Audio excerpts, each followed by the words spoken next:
A video game is an immersive, mentally stimulating art form, generated from the computer technology of our modern era. It is a thoroughly new phenomenon never previously witnessed throughout all of human history. This technological medium offers a promise of powerful artistic expression, stretching the boundaries of the entertainment experience. Video games give us experiences that we would never otherwise find, skills that we can take on to other spheres of our lives, and can offer cure to existential ennui.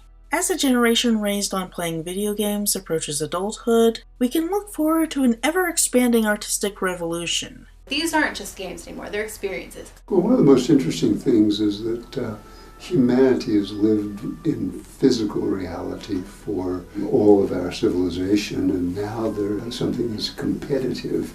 You can live in virtual reality or physical reality. It's still something I engage in socially with my friends, with my family. It's always just been, hey, let's go on adventures together. Let's go have a good time.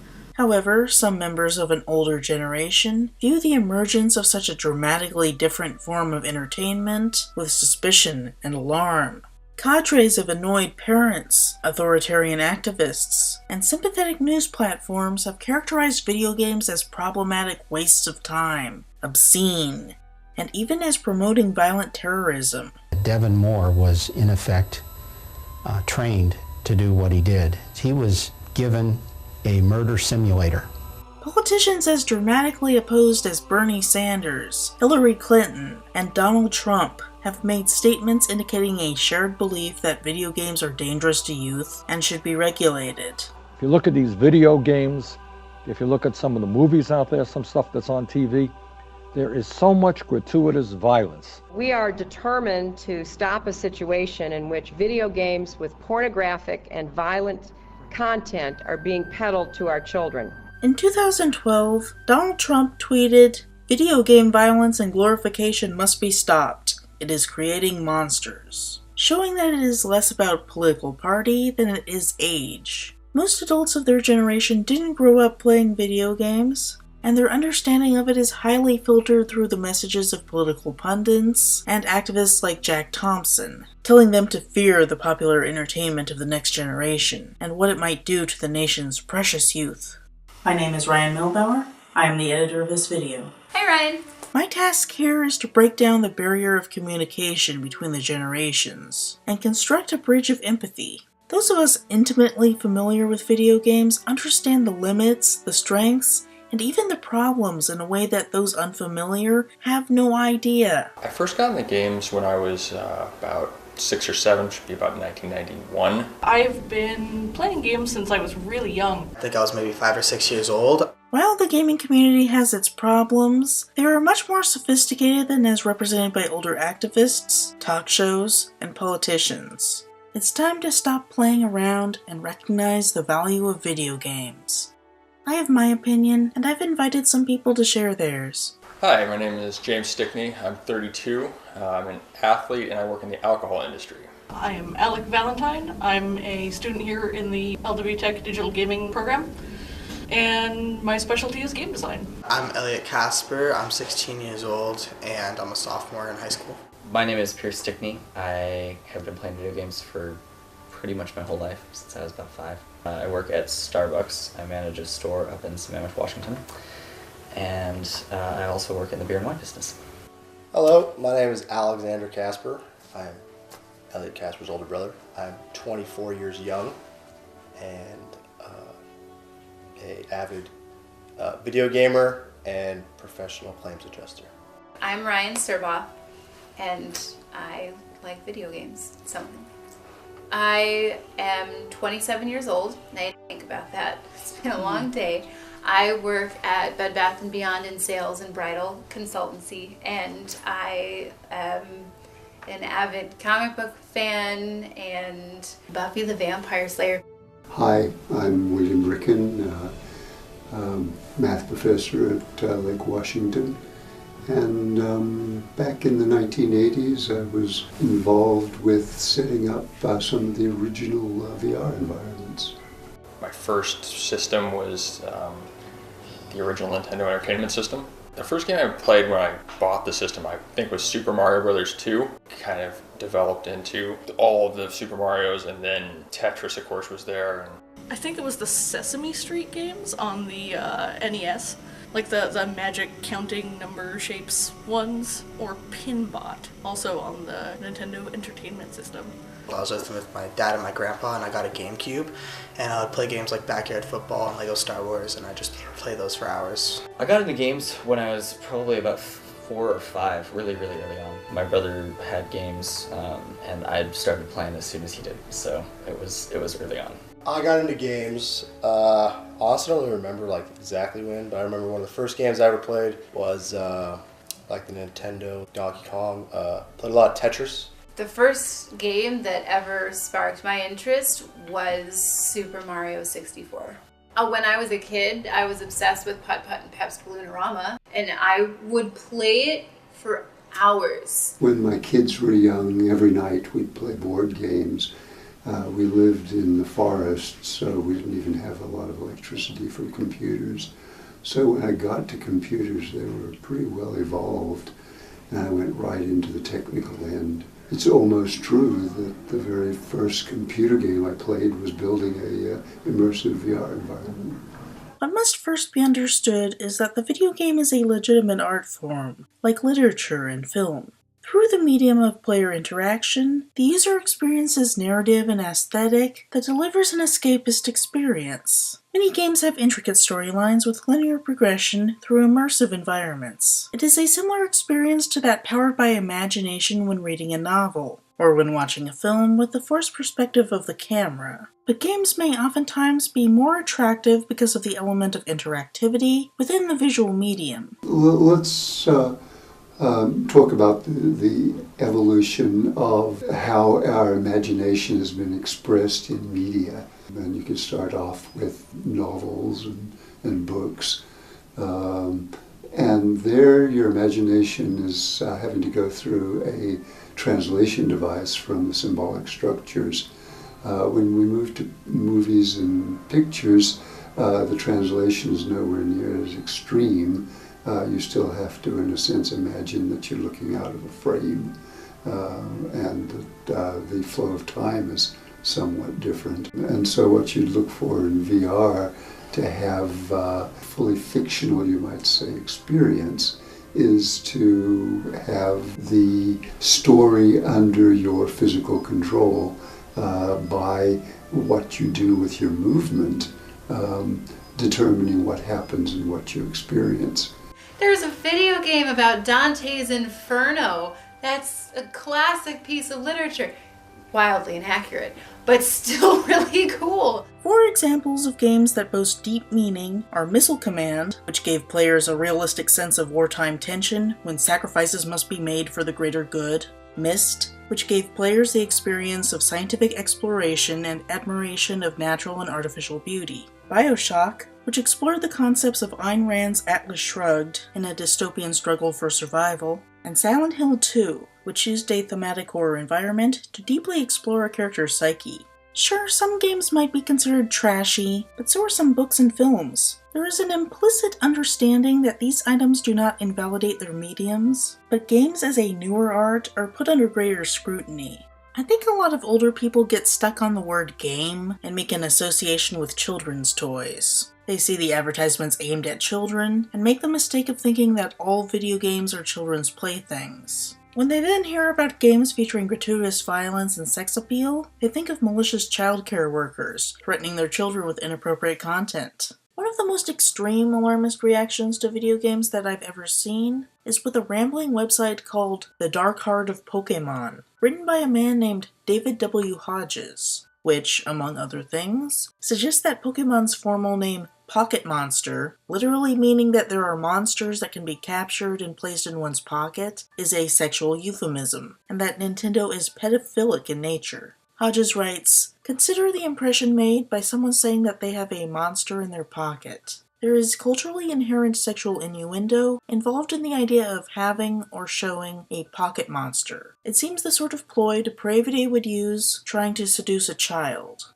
The video game controversy in the 1990s bears a resemblance to the satanic panic of the 1980s, specifically in its connection to the belief that the tabletop role-playing game Dungeons & Dragons would lead kids to worship Satan, and I suspect the concern to be derivative, in part, from it. We heard a game of mazes and monsters got a little out of hand over at the university. 15 seconds, bud. Mazes and monsters? Right. You know how to play it? My kids play it. I know the game. Well. The truth is that video games have never been exclusively for children. Atari found that sex would sell their 1980 game Centipede. Stern Electronics followed suit with their 1981 game Moon War. In 1982, Taito featured similar sex appeal in their advertisement of Jungle King. In 1990, Neo Geo suggested that their games were so good that men would forget to have sex with their wives. Even Nintendo, a game studio with a family-friendly reputation, did a similar thing in 1996, now with bondage. The video game industry has always recognized the adult male market. Video games are as diverse as any other medium, with multiple target demographics deliver different products that match their needs and interests. Some games are suitable for children, while some aren't. I would easily hand Pokemon over to a young child. I would hesitate to give them Call of Duty, just like how I would recommend that a child see Peter Pan, but hesitate to take them to King Lear. To read Harry Potter, but not Game of Thrones. To watch the Lego Batman movie, but maybe not The Dark Knight. Parents can do their own research, and consumer knowledge of game content is facilitated with rating systems. Initially, Sega voluntarily created a video game rating council, and the controversy over violent video games led to the creation of an industry-wide entertainment software rating board. The notion that all video games are just children's toys, and that the presence of adult themes in any given video game is a sign that evil game designers are foisting decadence onto an unsuspecting children's market, is a thoroughly mistaken one. I am one of those people that recognizes that sex is a part of life. I do believe that some content may not be suitable for people of certain ages.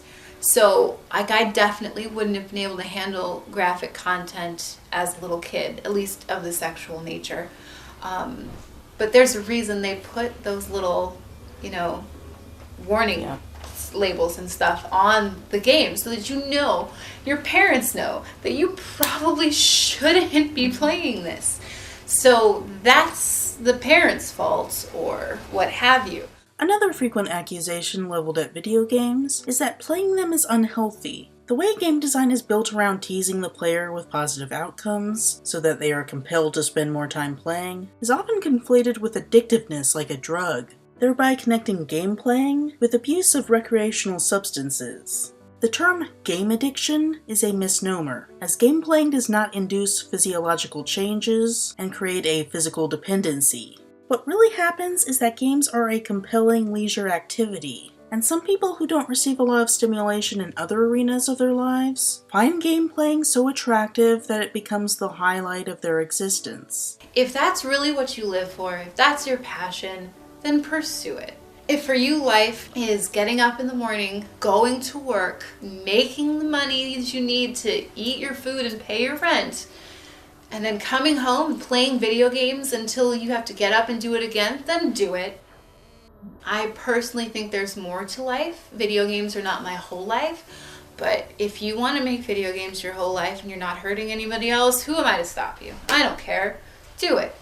People in the state are sometimes suffering and should be given resources for rehabilitation if they so desire, but it would be a mistake to view it as significantly different from agoraphobia. This is not a new aspect of the human experience, only a new manifestation of it. When someone devotes themselves to developing a musical skill solely for their personal stimulation and locks themselves away, you might think it unfortunate, but respect them as an eccentric genius, and even wax poetic about them being inhuman, like an angel born into the flesh of a man. I am your angel of music. Christine! Come to me, angel of music.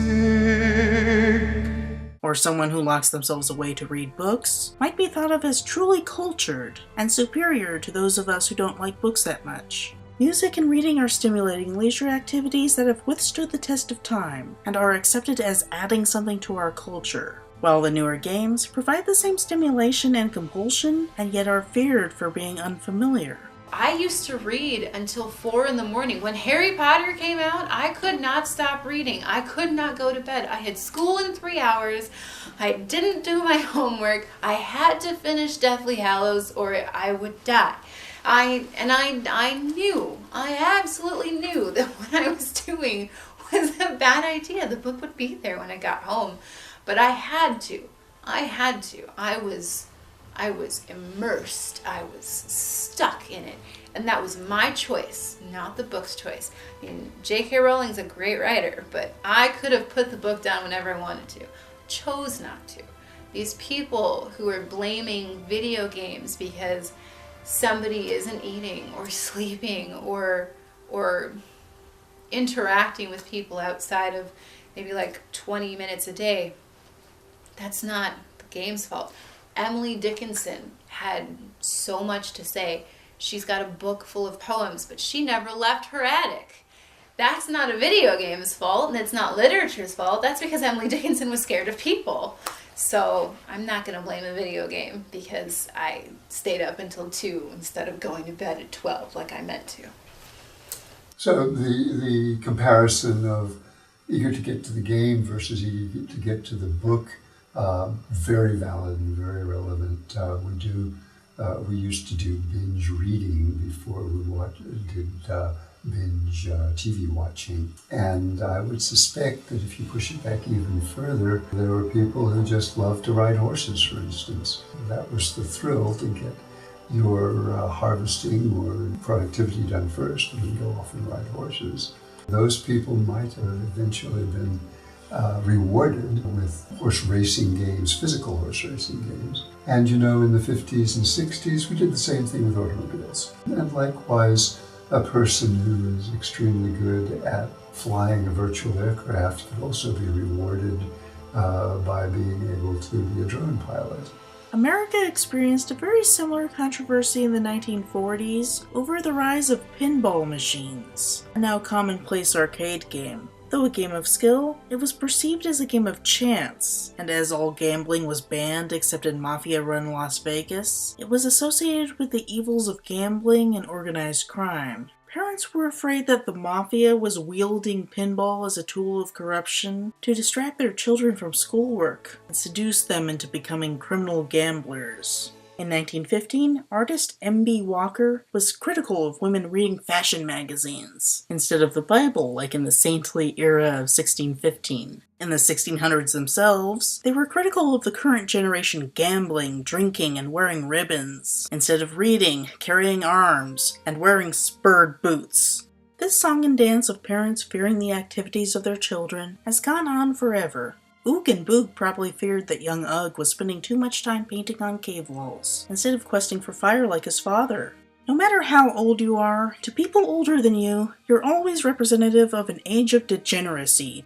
The characterization of video games as simply a waste of time is also inaccurate. Video games give people skills that they carry on to other spheres of their lives. They are known to improve hand-eye coordination, and they can be used for training purposes. A 2005 study found that young adults who played video games performed better than non-players at the task of managing several objects over time, showing that game playing improves the ability to count. A 2014 study found that players of first-person shooter games had better visual spatial skills than non-players. A 2008 study of World of Warcraft players showed that amid the banter, players' social interactions revealed higher levels of scientific thought. A study of Sonic the Hedgehog 2 players showed that habitual gamers are more likely to demonstrate strategic insight than casual players. Researchers in 2013 found a relationship between playing games and persistence in solving problems. A 2013 study even showed that habitual gamers of strategic video games are more likely to have higher academic performance than non-gamers. I learned better problem-solving skills from experiencing video games because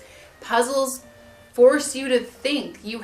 I've learned more from trying to play Blitzball in Final Fantasy X than trying to figure out a common sense word problem in math, like 10 miles an hour this way versus 60 miles an hour that way. You don't need that. You don't need that. But you do need to know how to interact with people.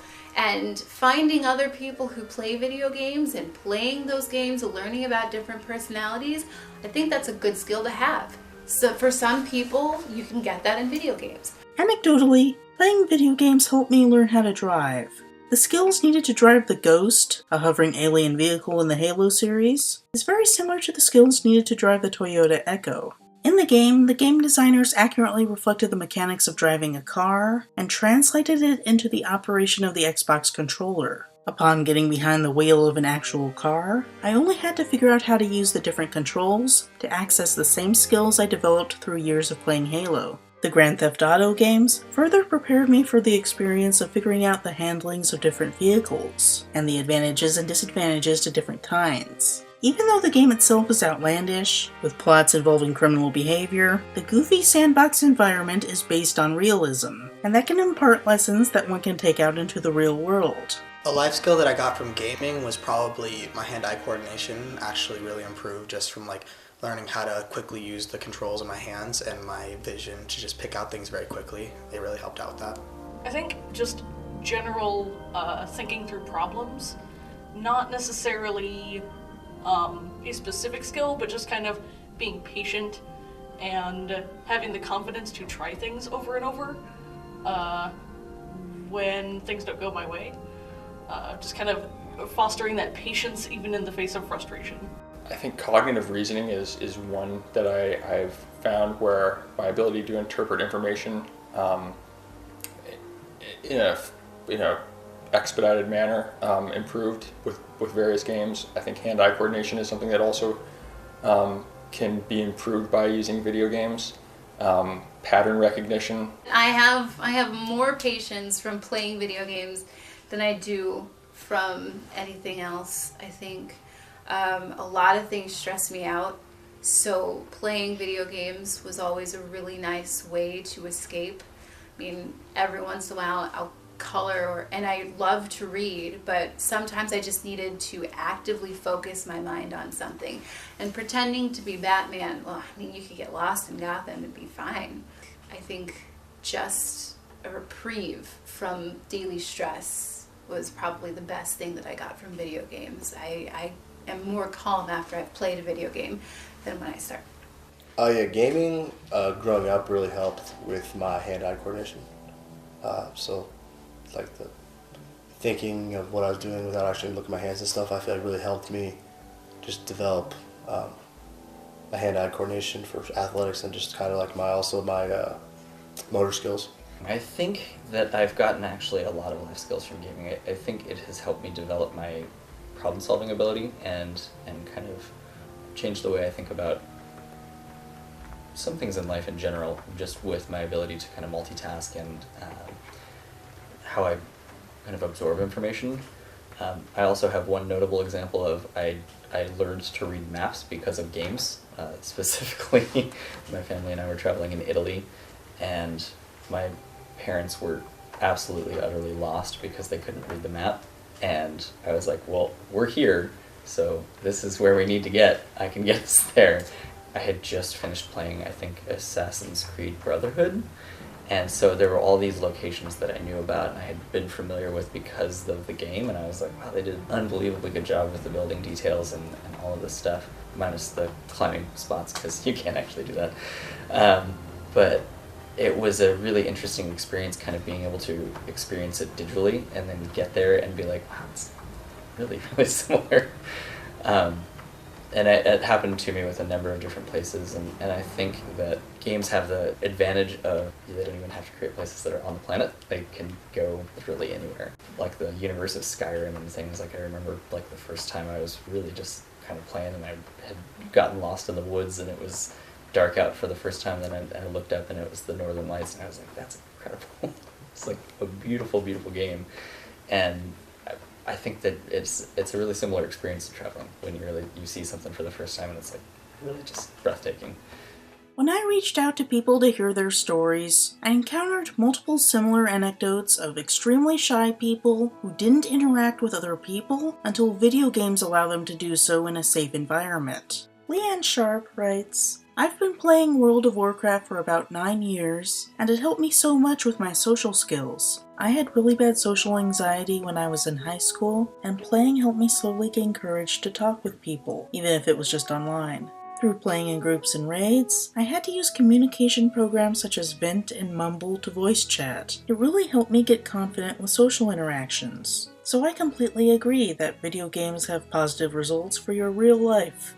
Similarly, Josh Atkinson writes, there is a game called Life is Strange that has changed my life. Before playing Life is Strange, I didn't talk to anyone other than family. There wasn't a picture of me anywhere online. Then last summer I gave the game a try and fell in love with the characters. I found that some of the things they were going through were things I'd been through. After finishing the game, I was very emotional and wanted to share my love for it. And what I found was a dedicated, loving community that felt the same way. In the last few months, I've made so many new friends. I've posted selfies and pictures for the first time in years. I also started learning more about LGBT issues, and have made several gay, bi, and trans friends who have taught me so much. And now here I am less than a year later with Life is Strange shirts, buttons, custom figures, and plans to get a Life is Strange tattoo. Additionally, Talia James jumped in to say that playing Life is Strange was the first activity that she and her girlfriend enjoyed together on their first date, and that she also is getting a tattoo from that game. Life is Strange is a 2015 character-focused puzzle game about a young photographer with the power to travel through time, trying to save her community from a local conspiracy. Along the way, she grows close to her best friend, and the friendship carries a lesbian overtone, ranging from subtext to explicit, based on the player's actions. Life is Strange and other games with LGBT themes have the power to make LGBT people feel validated and bring them personal fulfillment in a heterosexist world. I never thought about it, but it's gotta be weird for somebody who is privileged enough to be able to play video games but live in like a small community where everyone looks the same, and they play that game and they realize or learn that not everybody's going to look like them. That's gotta help for somebody somewhere. I can only imagine like some kid, let's say in a small town in Pennsylvania where everybody's white and everybody sounds the same, is going to find out that he or she is going to interact with people who are black, white, Asian, Hispanic, male, female, transgender, LGBTQ, what have you. And you get that if you're playing a well-rounded video game. Multiple people were weaned out of their awkwardness through playing games, and found it easier to socialize face-to-face, spitting in the face of the idea that video games keep people at home and keep them from developing social skills. I think it's far more likely that they have bad social skills anyway, may be agoraphobic, and use video games as a vehicle for socialization, as is the case with Troy, also known as Beef Erickson, an agoraphobic internet celebrity who forms social bonds through playing video games, through an online video streaming site, and chatting about them with his fans. Video games have been a vehicle for socialization since they first appeared as arcade games. Even if only one person could play at a time, the interest in an activity provides the same social interest as people talking while they fish. Now that people can play video games together across the internet, talking through headsets, video games are as social as any sport. Some people even form such strong bonds that it leads to love. Katie Keane writes, I met my wife through gaming. We were in a clan for Call of Duty and played together for years, and finally met up, and we hit it off and have been married for 2 years now. Likewise, Paul Turner and Vicky Tether made the news for marrying after first meeting in Final Fantasy XI. Personally, I was tickled by the story of the guy who proposed to his girlfriend in a Halo 3 match, where he led her to an arrangement of weapons spelling out the message, "Marry me?" The annoyed parent who simply sees their child staring into the abyss is missing so much. But okay, so video games are a social activity and do some good things. What about the elephant in the room? What about the idea that video games make people violent? Today's games that I play that would be considered violent would be Halo, Call of Duty, Grand Theft Auto. I mean, way back in the day I played Contra. Some of the games that I play that could be considered violent would be a lot of the RPGs, because they involve a lot of like hack and slash combat, you know, you run into a horde of enemies and just you have a sword and you just go at them. Battlefield, Call of Duty, Halo, Grand Theft Auto. I typically lean towards, like I said, first-person shooter and RPG games, which tend to have a little bit of an action violence element. GTA, Halo, Call of Duty, and Overwatch, in a sense, could be considered violent. So it kind of varies depending on your definition of violence, but like there's that clearly fantastical violence, but then there's also like Grand Theft Auto, which is highly cited as a very violent game, and it is, but again, it's that kind of fantastical situation where they more resemble real people, like in Call of Duty or Halo, but there are still many elements to them that don't necessarily match up, so they could be considered violent depending on how you view them. Division, Far Cry, Overwatch. When I was a little kid, I used to watch my dad play Doom and Heretic. In those games, you would actually watch people explode from being electrocuted. My dad's not a violent person. I'm not a violent person. I played Final Fantasy X, and I was slashing and hacking and dicing people with swords. I did 10 too. I think that there's a certain level of violence experienced in games, at least the ones that I like, specifically because they're adventure and fantasy type games. So there has to be a conflict, whether you're fighting another bad guy or you're fighting a monster. The idea is that good is supposed to triumph over evil, and when the monster's trying to kill you, you don't sit there and let it eat you. So, but it never made me want to be violent afterwards. I mean, technically you could say Super Mario is violent too, so... The controversy surrounding violent video games has existed since 1976, when a game came out that was tied into the 1975 political satire Death Race 2000, called the truncated Death Race. Death Race 2000 centers on a national sport where race car drivers intentionally run people over, based loosely on the Roman gladiatorial sport wherein the oppressed people are distracted from their anger at the totalitarian state. It's pretty much the Hunger Games of the 1970s. The Death Race game led players to run down as many stick figures as possible within a time limit. Parents were horrified and the game was pulled. While the game was perhaps not in the best taste, I must say that this is an overreaction. The game is an extension of the movie. If the movie has valid artistic merit in its morbidity, then so too does the game. The second big controversy centers around a 1983 adult novelty game called Custer's Revenge. It's a trashy, racist, misogynistic mess about controlling a naked General Custer running around with a huge erection during the Battle of Little Bighorn, or some fictional second battle where he survives and comes back to take revenge, and raping a Native American woman tied to a pole. Ick.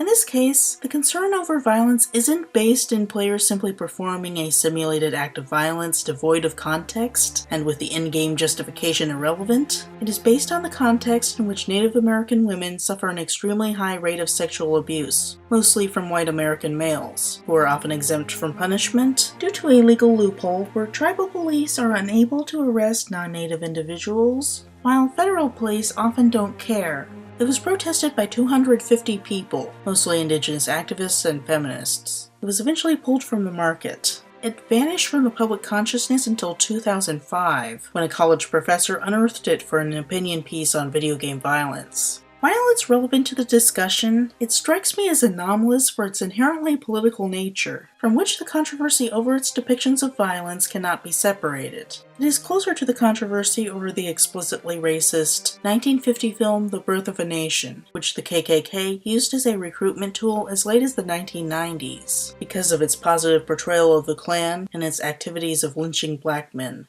than to the general controversy over violence in the film medium. I love the smell of napalm in the morning. It smells like victory. What really stuck in the public's craw was the controversy over the 1992 fighting game Mortal Kombat, which took advantage of its graphical capabilities to deliver what was, at the time, incredibly realistic, over-the-top violence and gore. which led to the creation of the ESRB in 1994. However, the fact that this in no way kept games out of kids' hands, if game stores or parents didn't care about the rating system, made this, in the eyes of many, an ineffective gesture. State Senator Hillary Clinton tried to have the ESRB federally enforced in 2005, however, her bill was not signed into law. In 1993, Attorney General Janet Reno became concerned with violence depicted in both television and video games. She issued a warning that broadcast television clean up their depiction of violence, or else deal with regulations from the federal government, which attracted the ire of comedic two-man magic act Penn and Teller. As irreverent stage magicians, they deal with the performance of the macabre within an agreed-upon context where, for the purposes of entertainment, they politely lie to the audience, thereby enabling them to understand the entertainment value of video game players performing simulated violence. They made a provocative TV spot for Comedy Central, in which magician Penn Jillette smears fake blood on his face to make a point about the inherent difference that fictional violence has from real life. He would face the camera and say, "Only dangerous psychotics celebrate real blood. Your job, Janet, arrest dangerous psychotics and let people like us celebrate playful artists." Reno's further statements that video games should prepare children for real life and not contain sensationalistic violence with no realistic consequences compelled the Magic Duo to, in 1995,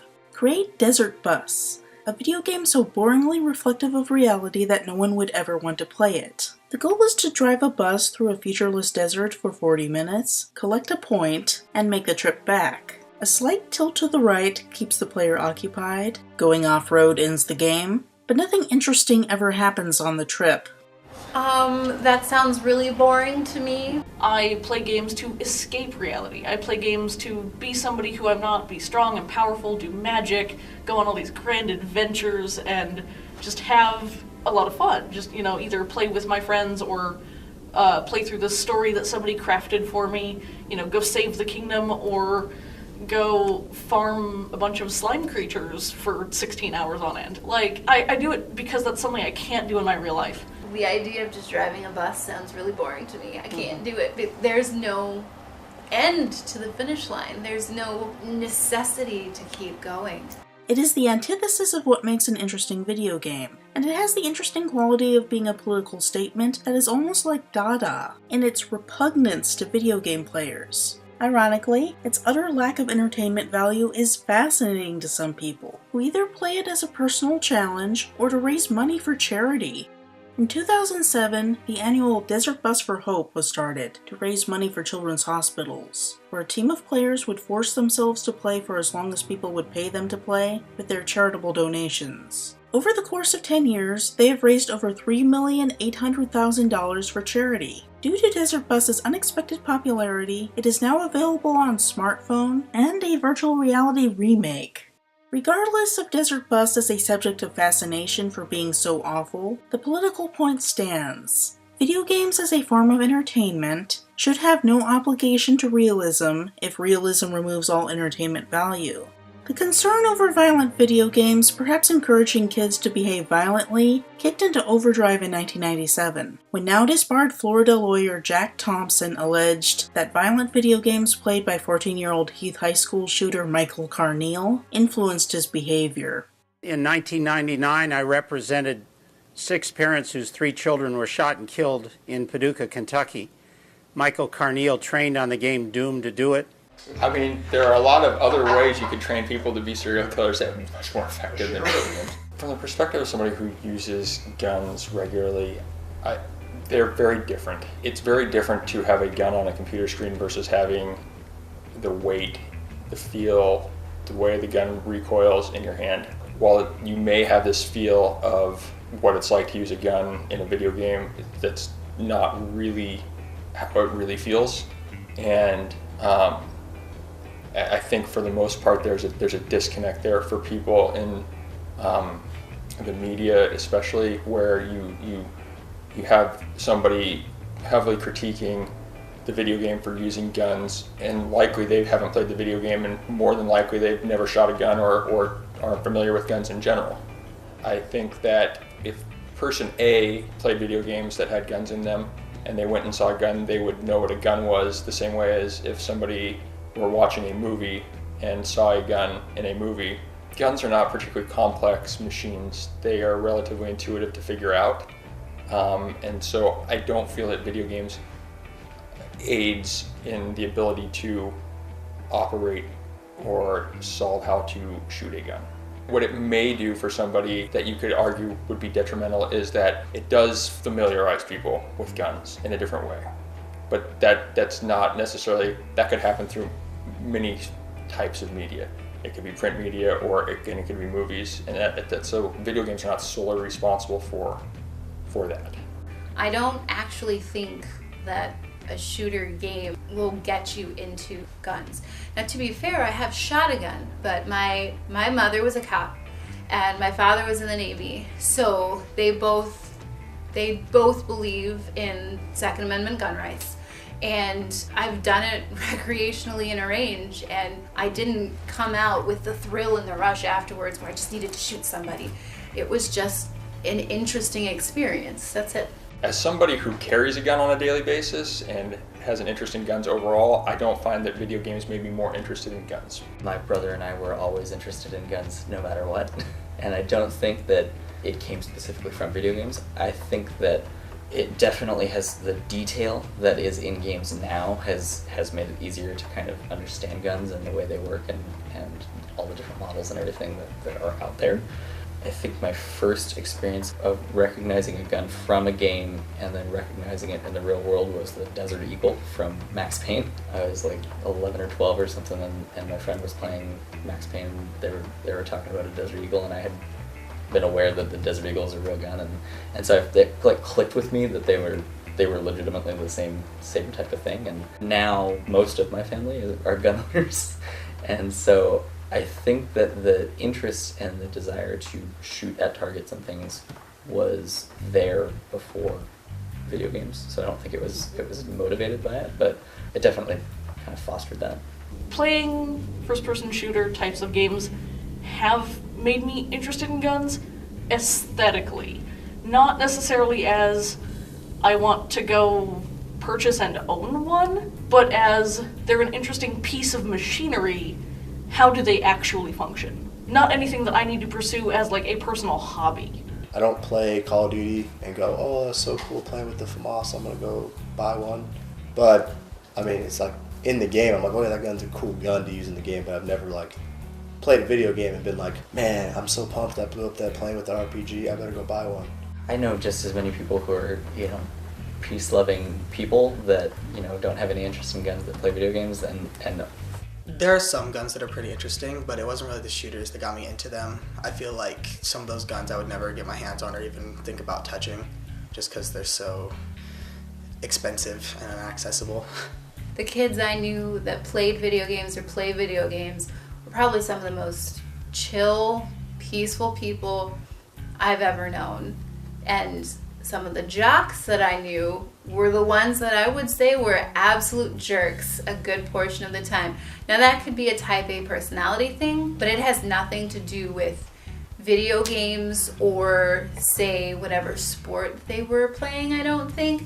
I think if you are the kind of person that wants to bash somebody physically, you're going to find a way to do that. Most modern controversy surrounding violent video games stems directly from Jack Thompson's passionate activism. Here are some things you should know about him. He is a conservative Christian whose deeply held moral values previously led him to go after obscene rap music, which he felt to be a corrupting influence on the nation's youth, as well as the cartoon South Park, which he alleged to influence a young boy to commit suicide based on the tenuous notion that the boy was imitating the behavior of an attractive figure, without literally understanding that the action of hanging himself would cause him to die. When according to the boy's parents, he never even watched South Park. Among other things, he has a habit for harassing people for being gay, or even just looking gay. He hired a prosecutor to investigate radio host Neil Rogers, an out gay man he believed to be a sex offender, only for the prosecutor to find nothing illegal and comment that Mr. Thompson infers crime and deviant sexual practices where others do not perceive them. He also once harassed Janet Reno because he thought that she was a lesbian, tried to have her fired for being a lesbian, tried to have her arrested for battery for touching his shoulder, and indirectly accused her of distributing propaganda into schools to turn children gay. When he couldn't get the Miami Herald to publish an article about his meritless accusation that a rap group he tried to sue committed perjury, he claimed that he was being censored by a homosexual cabal in charge of the paper. Nice guy.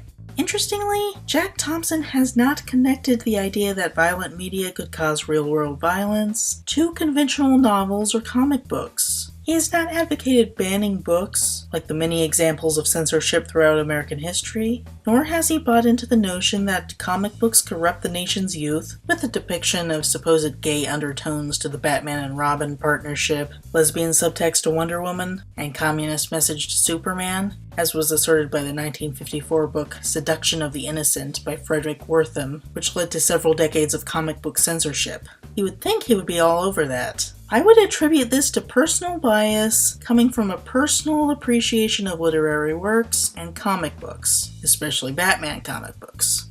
After the Heath High School shooting, the authorities searched Michael Corneal's locker and found a copy of the 1977 novel Rage by Stephen King, about a boy who commits a school shooting. Whether the book influenced Corneal to commit the shooting, or he was already planning it and just attracted to the imagery, is hard to say. But the mere suggestion that it might have influenced his actions led Stephen King to pull the book from publication. The fact that the author endorsed the idea that his book could have led a boy to commit a school shooting should be gold to any activist who wants to support the idea of banning violent media. But Jack Thompson blatantly ignored this piece of evidence against violent media in general to chase after his white whale of video games. As for comic books, I suspect he would never go after them because he personally is a fan, considering Batman to be a noble servant of justice, the kind of figure he wants to emulate.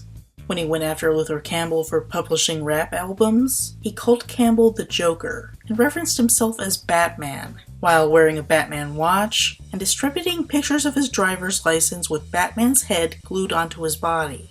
I am vengeance. I am the night. I am taking away video games from people who can't tell the difference between fiction and reality. It's easy to see why Lieutenant Governor Buddy McKay called this man a kook. One journalist called him a sort of latter-day Don Quixote, as equally at odds with his times as that mythical character was, no less confused or well-intentioned, but less benign. In 1990, the Florida bar made him undergo psychological examination, and the psychologist found him mentally stable, causing him to repeatedly remark that he was the only officially certified sane lawyer in the entire state of Florida. While he perhaps isn't crazy in the sense of seeing things that aren't there, I do think he's a bit unhinged in terms of being a paranoid bully who thinks that he's a force for good. After several people filed grievances with the Florida bar that Thompson made false statements and attempted to harass, humiliate, or intimidate them, the bar finally disbarred him in 2007. Now, this isn't to say that you can't be a huge Batman nerd and be an intelligent person with meaningful things to say. I play the Arkham series for Batman. I'm a huge Batman fan. Nor does it mean that he can't have a legitimate point against violent video games simply by being a kook. What I'm saying is that he's not a legitimate expert. He's a now disbarred lawyer with a chip on his shoulder who ignored Corneal's diagnosed paranoid schizophrenia and the concern over a Stephen King book to preach about the evils of violent video games based solely on personal bias. And the media ate it up because scaremongering articles and 60-minute episodes about violent video games threatening the nation's youth are popular and profitable. To go back to Penn and Teller, Teller once made a statement about violent movies that is relevant to this discussion. A bad idea does no harm until someone acts upon it. That's the beauty of the First Amendment. It allows us to use our imagination freely, but keeps us accountable for our deeds. So Americans can read Poe and watch Hitchcock. They can even make up stories featuring whatever sordid crimes tickle their fancies. But if they commit these crimes, we punish them. It's a great arrangement. I don't think I'm really worried about game plotlines promoting bad ideas, because I think it very much goes along with understanding not just the difference between fantasy and reality, but feeling different about it. Like, when I'm playing a game, I will run into a horde of enemies and just hack and slash and kill them all for experience. But as far as reality goes, I would never, because that's other people.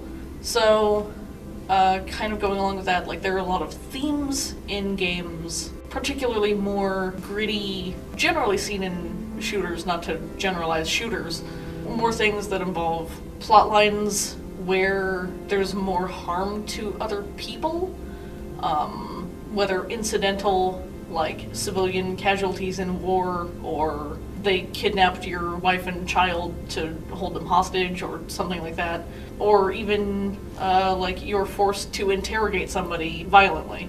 It's difficult because those things are valid as far as storyline goes and as far as things that games can include, because it's up to the kind of emotion and feeling that designers want to put in their games, like what kind of player experience they want them to have. If you want to make your players really think about how horrifying war is, you will include a lot of horrifying war things.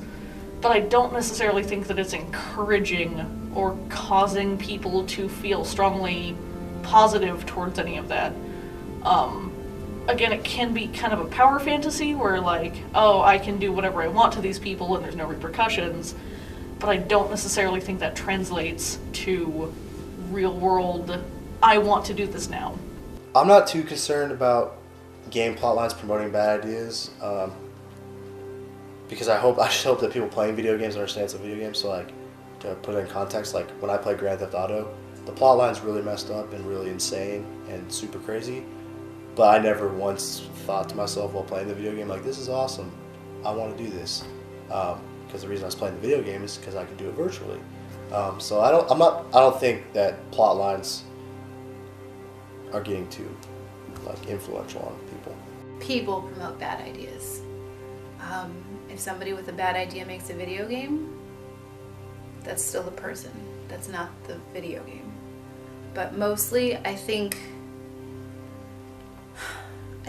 the way we are as a society, the bad ideas will keep flowing. There are no stupid questions, just stupid people. I remember that from Daria. But the same goes for bad people versus bad ideas. It's not a bad idea to have a bad idea. It's the person and the reason they have the idea, what they plan on doing with that idea, and how it affects people around them that makes it bad. An idea is just an idea. A thought is just a thought, but an action, that's bad. And if a person thinks on or acts on their thoughts without recognizing how detrimental that is, or even because it's detrimental, that's a bad person. It's not the idea's fault. So I don't blame the video game for anything. I'm not too worried that game plot lines can promote bad things, but they definitely can with some people that aren't right or aren't well, but I'm not too worried about those really coming down to actually happening. I don't think it's going to be a huge issue. My thought on games is really that they are kind of an escape, and I think that they help people more than they have any negative effects. So I think that people do typically know the lines of reality and video games, and that things that are okay in video games are not necessarily going to be okay in reality, and finding the place for video games where it's not their job to teach people what is right and wrong. Like, that's the job of many others before video games become a thing. So I think that if somebody has a completely broken moral compass and they can't have good ethics and they don't make good decisions, then, like, it's not the video game that's going to push them over the edge. So I don't think video games are going to be the thing that promotes the bad ideas. I don't think video games promote bad ideas from just the mere standpoint of plot. I don't think a 5-year-old should necessarily be playing Grand Theft Auto or Call of Duty. I think there's some parenting and some teaching that need to go into what's right and wrong in an individual as they grow. And so if you're throwing all these different games at them from a very young age, I think that could foster a disconnect with reality. But outside of that, I don't believe that occurs. Since Jack Thompson riled up the nation, numerous studies have been conducted to determine if video games could make people violent. Initial results were concerning, indicating that playing violent games could possibly create a violent mindset that could carry over into real life a few hours afterward. People tend to get violent with games when they get angry with it or when they take it really seriously, because I can see it even in myself. I tend to get really mad and aggressive, but like, in a sense, the games don't really make you violent. It's just the way you treat the games and act towards them that do. I think that competition can make people violent, and so, or give them violent urges occasionally, because sometimes competitive people play things and they lose and they get frustrated. And so I think that there is the chance that someone could be triggered to do something violent because of their frustration if they don't have an outlet for it that's a healthy way. But I don't think games in and of themselves do that any more than any other thing. I've experienced plenty of sore losers at basketball or football that are just as upset as if someone was playing a video game. And I think that statistically it's likely that the person who would feel violent after playing a video game, if they're in their own home, is less likely to go out and do something about it than if they're, on a field with a bunch of people, they're going to start a fight or something like that. So I don't think that there is any more of a risk because of video games than anything else. I don't think they make me violent in the sense of I want to harm people, but have I gotten violent playing a video game? Absolutely. But that's like punching my brother or something, but I don't actually want to go out on a rampage and, kill people because I lose in a video game. I've actually known several people I would consider violent and non-violent, and they played video games or they didn't play video games. It has nothing to do with it. If you're gonna be a jerk, you're gonna be a jerk regardless of what you're doing. People with anger issues are gonna find something to be angry with or take it out on other people. Video games aren't a catalyst and they're not a cause. They're just not. I mean, as far as I can tell, most of the people I know that play video games do experience that same sort of relaxing effect where they feel less stress because of video games. I feel like if you're going to go out and be violent, then you were going to do it anyway. I don't think the game makes somebody violent. I think people may tend towards violence. I think it depends in some ways on what you're doing with the game. So as somebody who's been big into athletics in their life, anytime you're competitively engaged in something, emotions can get high and you can act out in a violent fashion, but I don't think the video game makes someone violent. You're going to get a fringe element no matter what you do. Same with football players. Michael Vick is torturing dogs. What is that? That's football. I don't think that games have made me any more interested in enacting violence than just daily frustrations do. At this point, it's best to clarify what we mean when we talk about violence. There is violence in the general sense of human beings enacting force against each other, the kind of thing that is opposed by pacifists to make a better world where everyone lives in harmony. This is what everyone thinks we're talking about when we talk about the idea of video games making people violent. What we're actually talking about is criminal violence and domestic terrorism. Despite the country's appearance to American citizens born into this culture and raised to view it as a quiet baseline for human behavior, the United States is a very violent nation relative to the rest of the world. We are a culture that loves violence and deeply internalizes it as a national value. The idea of taking up arms to defend freedom is at the heart of American cultural identity. Master Chief, defend this station. Yes, sir. I need a weapon. Right this way. When we think that justice will be reinforced by an act of violence, we embrace it wholeheartedly.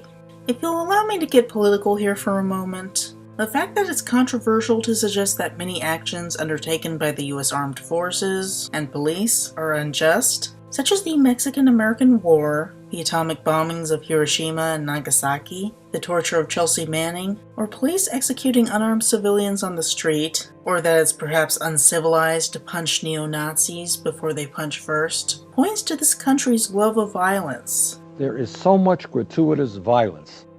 In response to the Black Lives Matter protests, a popular slogan came up called Blue Lives Matter, blue referring to the police. The idea that police are justified in enacting violence against civilians when it would save their lives. In contrast, the modern-day Scandinavian countries are far more peace-loving. The Global Peace Index of 2016 found Iceland and Denmark to be the top 2 most peaceful countries in the world, while the United States ranked in the lower middle. At 103, Syria was the most violent. When Icelandic police fatally shot a man for the very first time in 2013, it was a national tragedy, sparking a dialogue on what police could do to keep it from happening again. Their whole mindset on the acceptable use of violence is completely different from that in the United States. Here, violent play acting out real-world conflicts in the context of children running around playing make-believe is often glorified as an all-American activity, only opposed by those wacky pacifists. Cowboys and Indians. You know what? I would rather be killing aliens trying to obliterate the human race than play a game that is solely based on racism and culturalist bias. Like, that's terrible. Cops and robbers is another thing. When you were playing Cops and Robbers, there was invariably a good guy versus a bad guy. And it was the same with Cowboys and Indians. You knew exactly which one was which, except that the behavior is unacceptable because Cops and Robbers, definitely about the cops killing the robbers. That's not okay for kids to play. Cowboys and Indians. Cowboys should not just be running around killing Indians. And they think that me playing Super Mario and Doom are dangerous. No, we're talking about getting coins and saving a damsel in distress, or just going out and saving the entire world from demons hell-bent on ruining everything and causing the apocalypse. I'm rather play the video games. I don't have to hang out with people that insist I be the Indian or the robber and make me feel bad about it. And I get to save the world. As long as violence is framed as a black and white conflict, where a cowboy figure hurts a villain figure, Americans by and large embrace that use of violence. Where Americans become concerned is when violence is used for the sake of crime, specifically crime that cannot be interpreted as somehow embodying the American spirit. No one minds the crime of dumping tea into the Boston Harbor. An extreme example of such crime is domestic terrorism, of which school shooting is a form. Federal law states, activities that involve acts dangerous to human life that are a violation of the criminal laws of the United States or of any state that appear to be intended to intimidate or coerce a civilian population count as a form of domestic terrorism. School shooters don't simply want to kill people they have vendettas against, as could be accomplished through subtler means, such as poison and quiet bludgeoning, as murderers will often do when they want to get away with the crime. Shooters want to be boisterous and terrify the nation.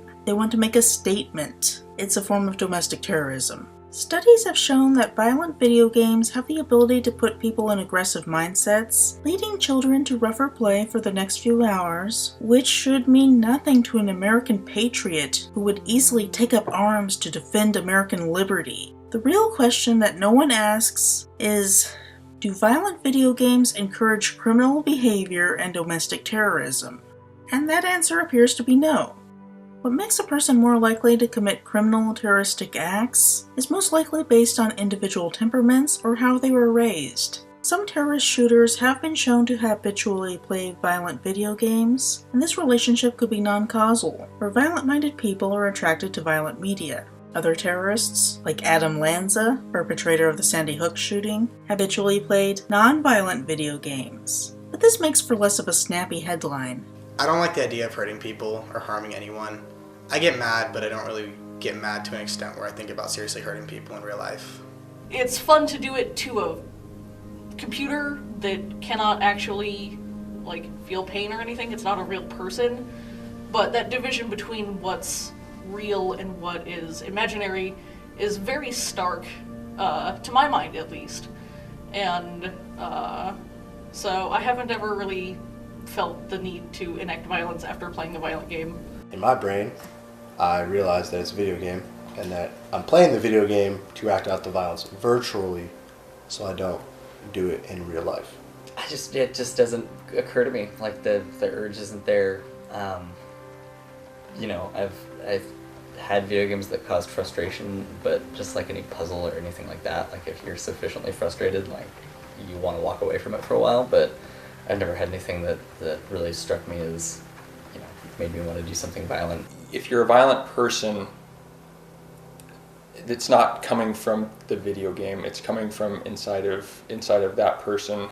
That just does not compute. Like, I can't fathom going out and hurting somebody just because I saw someone do it in a video game. Yeah, there's the moral question of what impact will living in a virtual environment have on your interaction with living in the physical environment. We know, for instance, that when a Boeing pilot is trained in a simulator, that they're not supposed to drive cars for 24 hours because your values of the cost of crashing change if you've been working with a simulator. So if I simulate violence, does that impact the way that I act in the real world? Probably not, but my opinion is that it affects the way you think about the real world. In other words, if I live in a violent first-person shooter and then I hear about stories of real people being shot in a violent revolution, I might be less or more sensitive to what's going on there, depending on how I'm interpreting the first-person shooter. That is to say, if the shooter doesn't have moral values in it, then those absence of moral values might translate over to my interpretation of the real world. I think there's the whole dimension of psychological training, indoctrination, morality, ethics that can be embodied in virtual experiences. And again, that hasn't really been explored. You can interview as many people as you want on whether video games promote violence, but there's been a number of scientific studies that show that violent crime has decreased in the era of video games, whether that has to do with video games promoting violence and people could be argued, but overall violent crime is going down in an era of increased violent video games. I personally have been a community manager of a Halo fan site for over 12 years. I have seen a wide swath of players of violent video games. I can tell you from my personal experience that the clear majority of them are harmless, just kids who like the game. A significant portion of Halo players support the military, many coming from military families, and many with military aspirations, or who currently serve or have served in the armed forces. We can define such individuals as having violent mindsets, but not criminally violent. Their violent mindsets are fixed in an orderly application that upholds traditional American values. As for individuals with troublingly violent mindsets that I would associate with the potential for criminal behavior, I can think of a small minority of Halo fans whose violent personalities I would not attribute to playing violent video games, so much as their own personal psychologies. If they ever get arrested, it won't be because of their game-playing habits. It's because they're aggressive people who don't stick to codes of honor and have poor self-control. The fact that the set of people who are interested in violent video games overlaps with the set of people who are interested in the armed forces is not a detail that has evaded notice of the armed forces themselves. The US military was experimenting with the use of games as a recruitment tool as early as 1996. With a downloadable modification of the 1994 first-person shooter Doom 2 called Marine Doom. This paved the way for America's Army, a series of free downloadable first-person shooter games, placing the player in the position of a US soldier, teaching them team mechanics, Army protocol, and providing insight on what it would be like if they were to join up.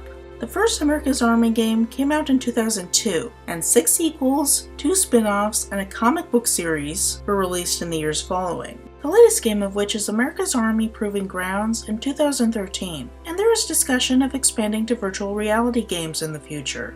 Well, a huge amount of funding for the gaming industry has come out of DARPA, the military research branches. Gaming was used for training fast decision making in the sense of who you're going to shoot. It was used for airplanes and tanks and learning how to use them, and of course recently flying drones and doing remote warlike applications. It's a good training device. It's one that's had a huge amount of money put into it. Hello and welcome to the first basic combat training for Halo 3 brought to you by the U.S. Army. The U.S. Army took advantage of Halo fans being interested in the military by hosting a Halo 3 tournament and producing videos offering Halo 3 tips that encourage players to think about joining up. These videos were promoted through Microsoft enabling their download onto players' Xboxes through Xbox Live, along with other Halo 3 videos, such as behind-the-scenes featurettes. Check out more tips from Bishop 56 in the other Sniper School training videos. Also, remember to register for the upcoming Play and Win sweepstakes and log on at xbox.com/US Army for more information. Similarly, an official recruitment ad broadcast on television uses the device of a gamer being urged by a character on the screen to take his interest to the next level by becoming a real soldier. Call 1-888-395-ARMY now for a free copy of the America's Army game and this new interactive DVD. Hear what it's like to be a soldier from real soldiers. You ready to take this to the next level?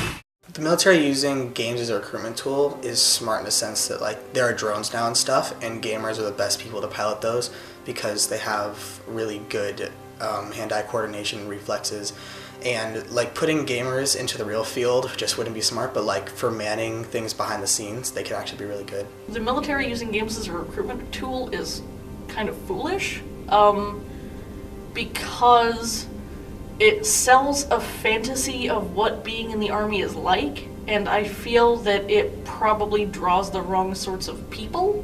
Not that there is anything wrong with the people who play games or who are engaged by violent games, but that the people who see a violent game and play it and think that that is a good outlet for real life, or think that it is analogous to real life, probably are not the type of people that would be suited to serving in the military, where it is much more disciplined and rigid, because most games like that are power fantasies and directly play into people feeling strong and feeling good about themselves and feeling like they can take on the world.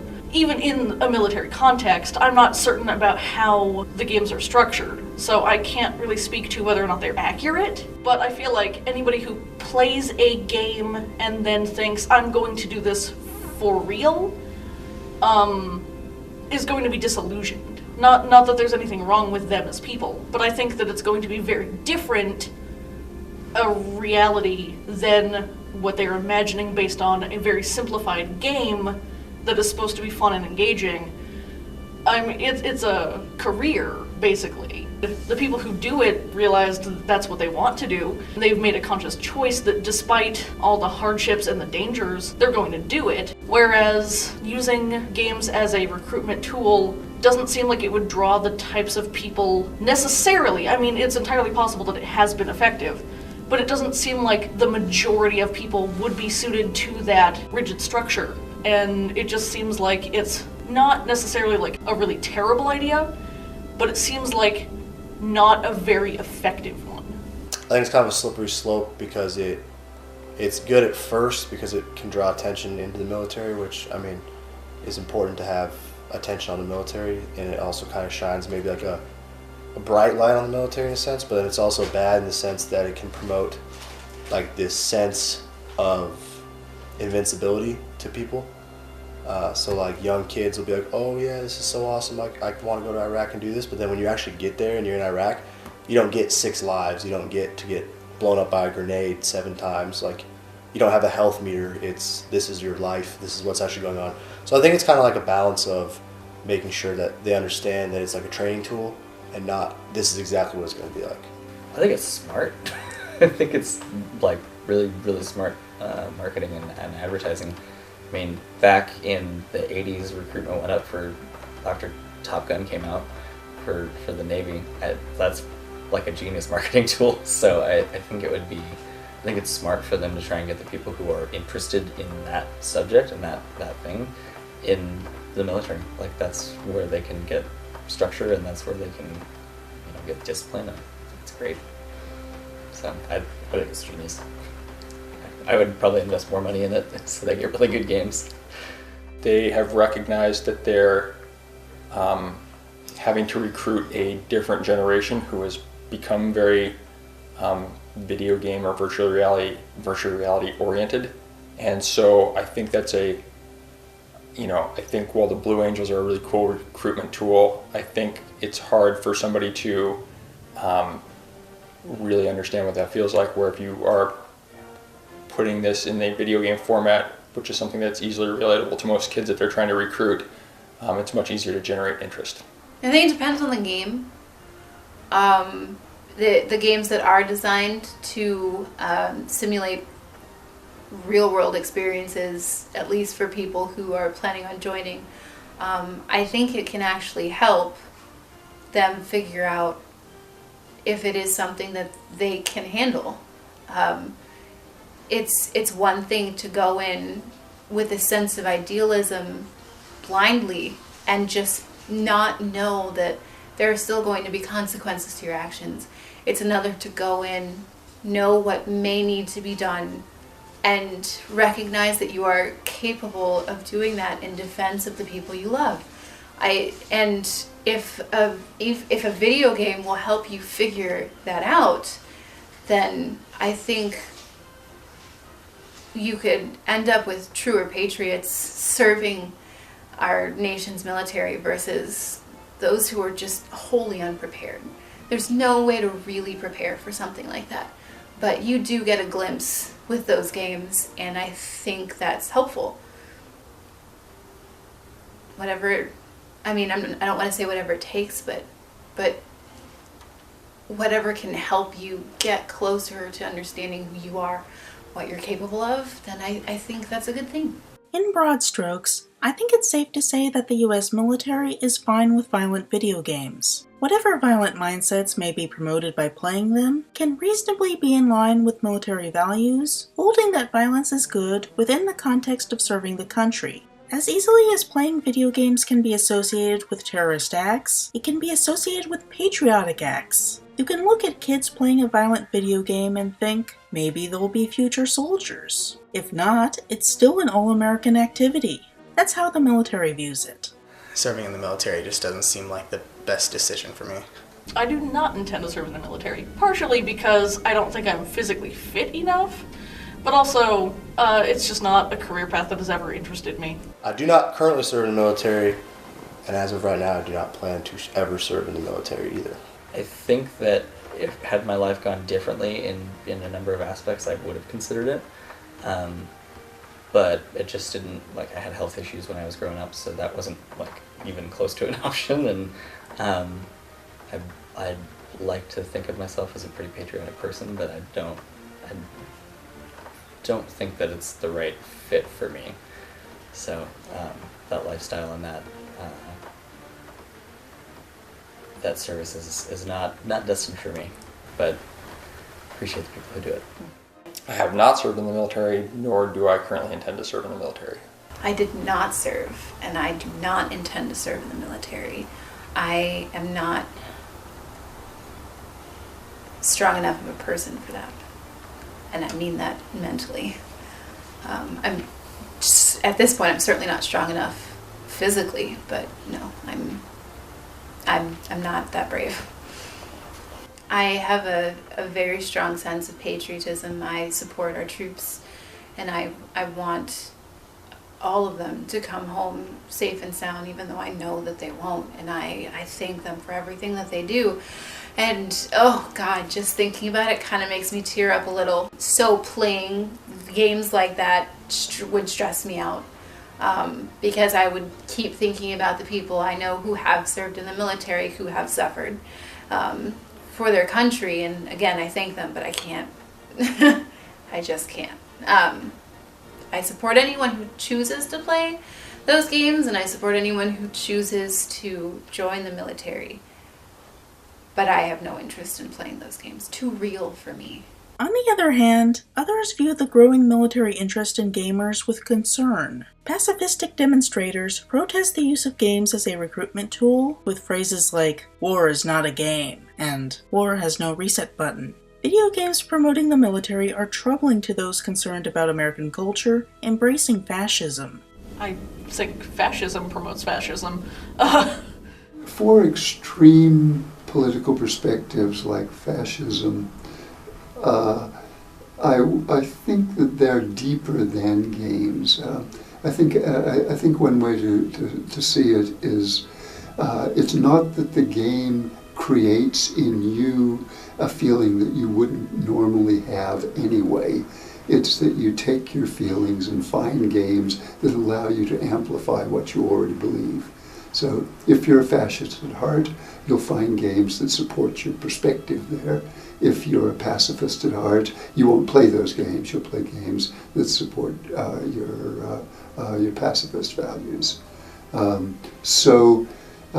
Just like drugs and all other addictions, I would say that the propensity is in the person first, and the implementation, taking the drugs, playing the games later, rather than the drugs or the games causing a person to be a certain way.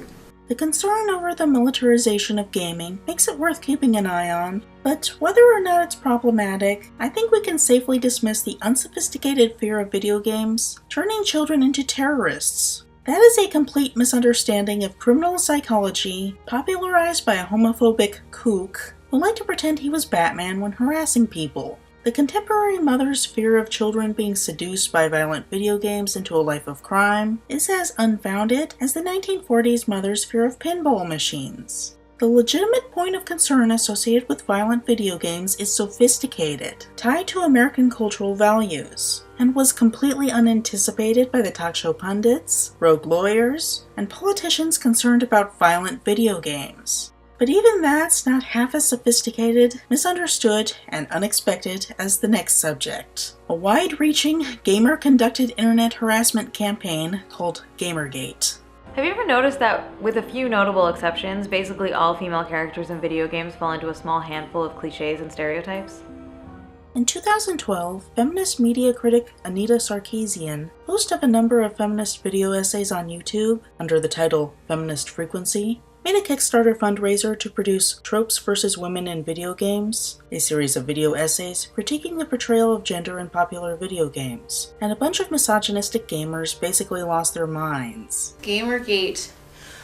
Oh my goodness. I think the last time that I'd really heard about it was maybe like 3 or 4 months ago. I was reading an article online.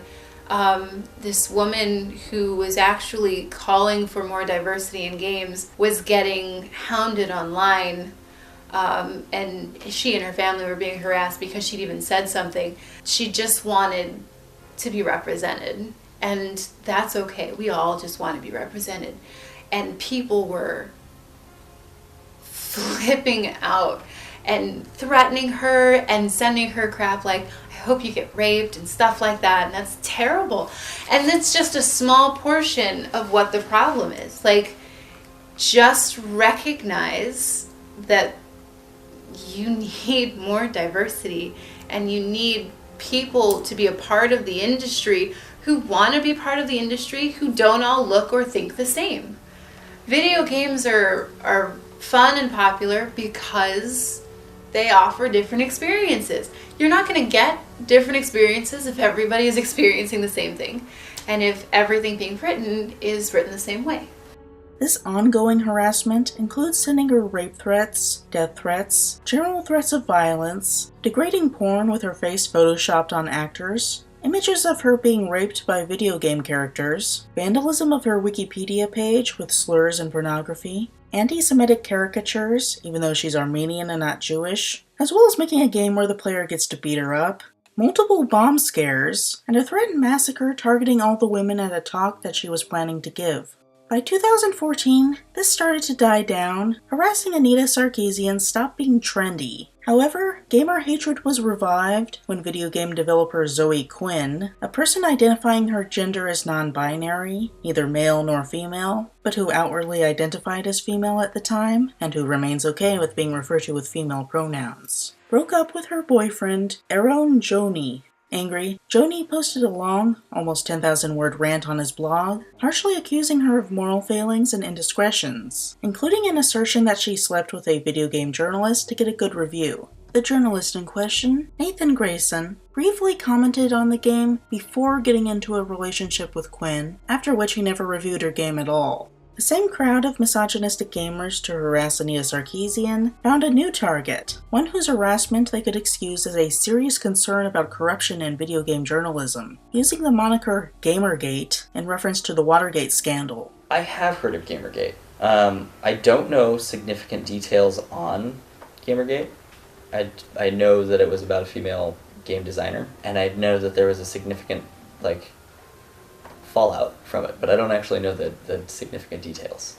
Gamergate found support from both sexist gamers eager to harass women and innocent gamers actually concerned about corruption. I have heard of Gamergate, and my take on it is the same societal crap as usual.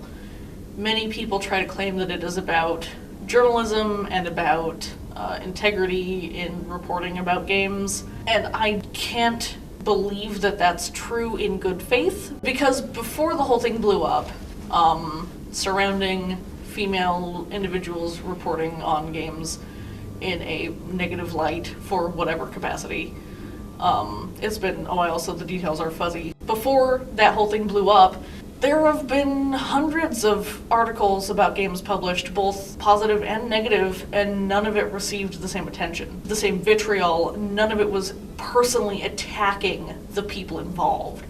So, while I believe that there are people involved who are genuinely concerned with those things, I don't think it's the majority of the movement, such as it is. I think it's an excuse to let loose on people who you feel don't belong in your community, and whether they do or not, I don't think that's an appropriate way to respond. I think a lot of people were essentially ousted from their communities because of hateful, vitriolic diatribes directed at them, threats and harassment. And so yes, I am aware of Gamergate, and I don't think it has any legitimacy as a movement. I think it's largely an excuse to harass people who you don't want in your media, whether they belong there or not. A strange footnote in the Gamergate conflict is a random disparaging comment that anime distribution studio Funimation inserted into an episode of the erotic animated series Prison School. Have you got a stick up your ass? Or are you one of those dumbass Gamergate creep shows? And that just scratches the surface of the weirdness surrounding Gamergate. Gamergate has not greatly impacted me personally.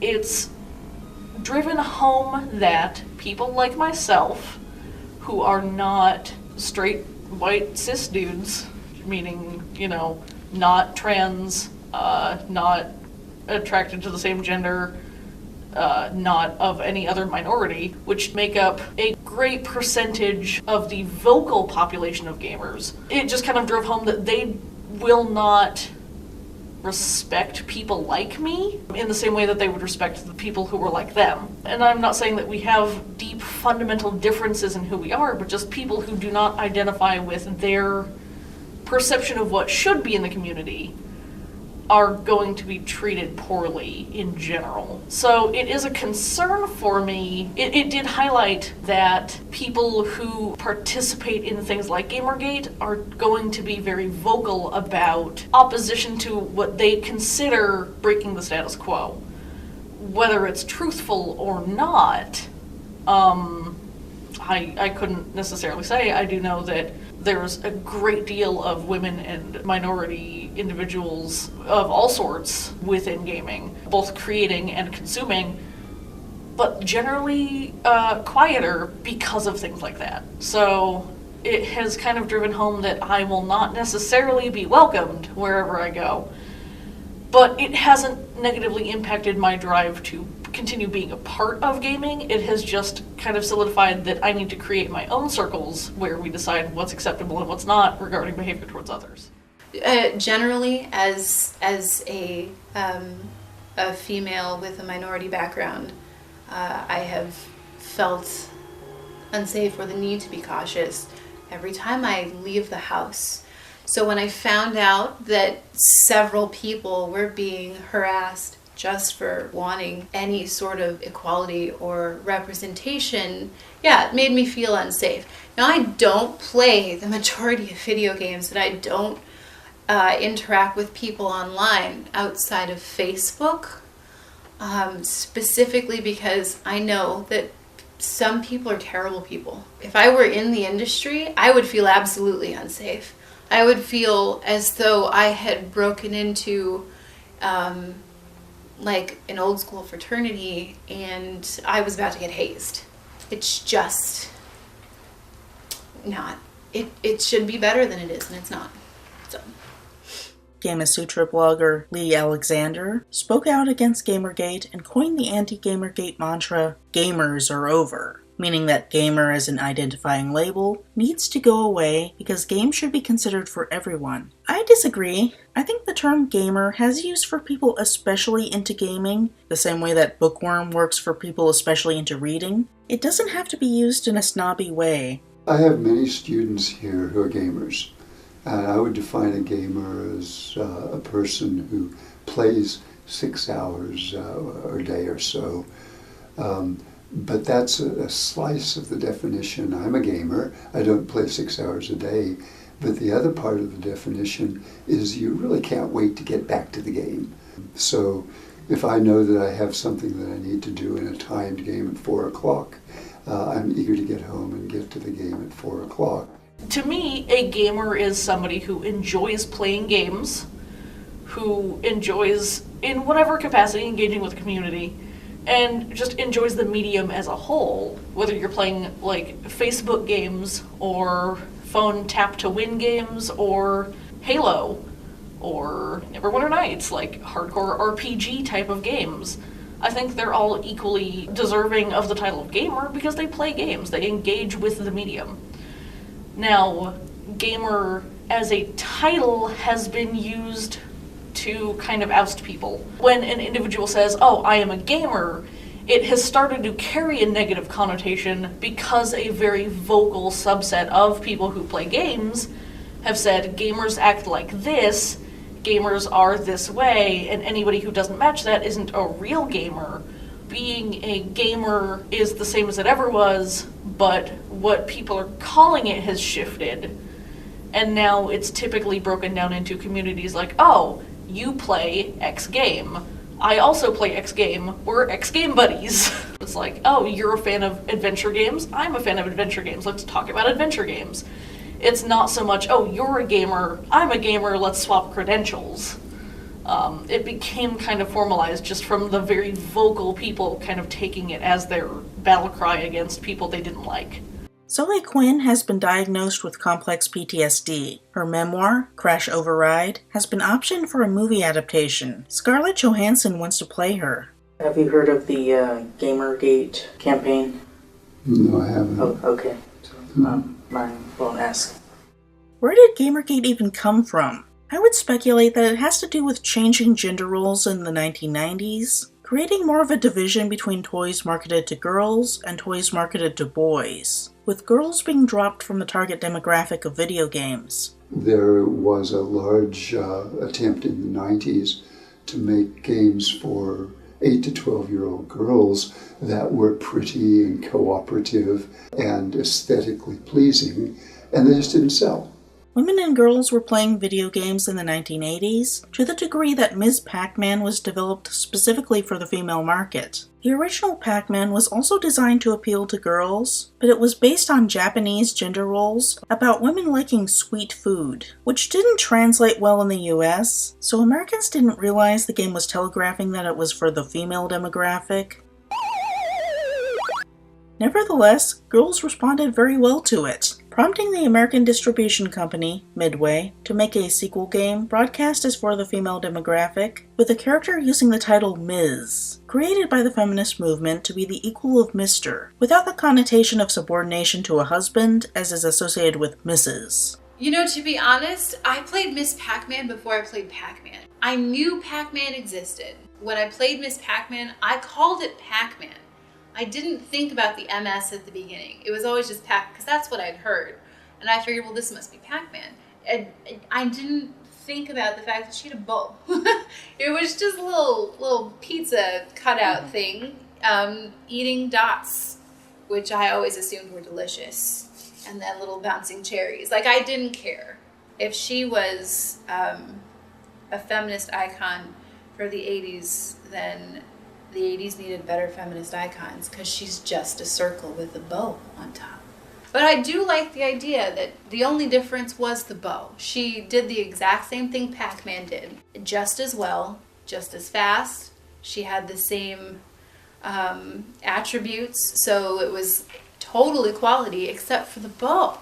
Well, what about Centipede? Inspired by the girl-friendly Pac-Man, Centipede co-creator Donna Bailey designed the classic bug-fighting Atari game specifically to appeal to the female market with pastel colors, pink, green, and violet, dominating the screen and being visually interesting. Her partner on the project, Ed Log, said, "Centipede was definitely aimed at the women's market. I'm not sure that without Donna's viewpoint, it ever would have made it there."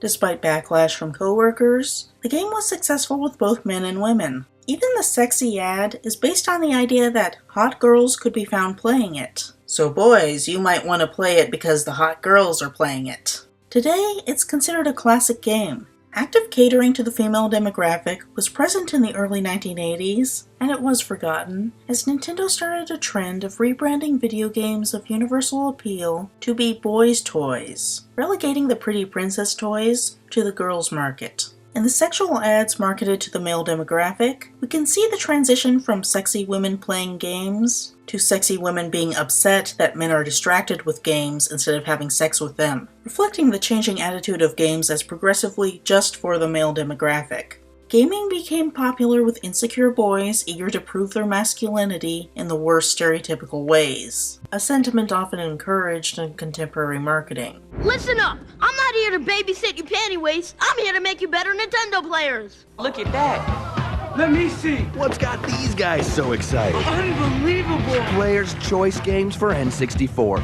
Mario Kart, Wave Race, Star Fox. Oh, man.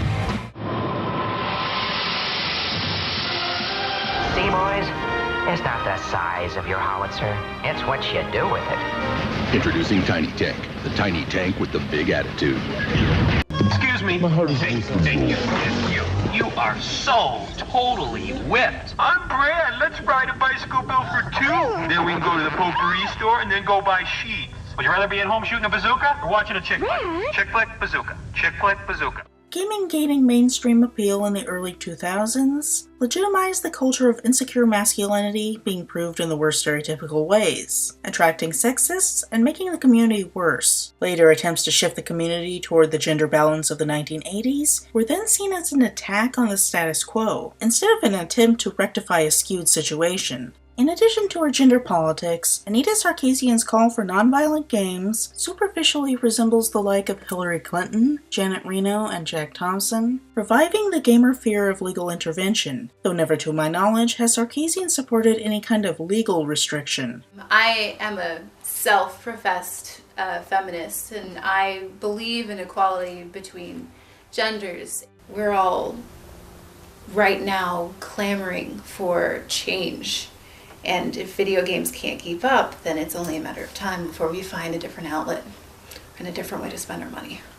Gamergate was a huge problem in the gaming community. Making life hard for marginalized gamers was a serious threat to many, and it largely escaped the notice of the mainstream world. Even most gamers were only vaguely aware of it. It's a problem far more sophisticated than the concerns of Hillary Clinton, Jack Thompson, and worried parents. One legitimately threatening, and mostly invisible to them. The gamer community has become increasingly unwelcoming just because people are taking it more and more seriously, and they're putting more and more of their lives devoted into these certain games, and people just get more angry and don't like to lose, so people kind of push away the people that they don't really want to get in the way or make things less entertaining for them or succeed as less.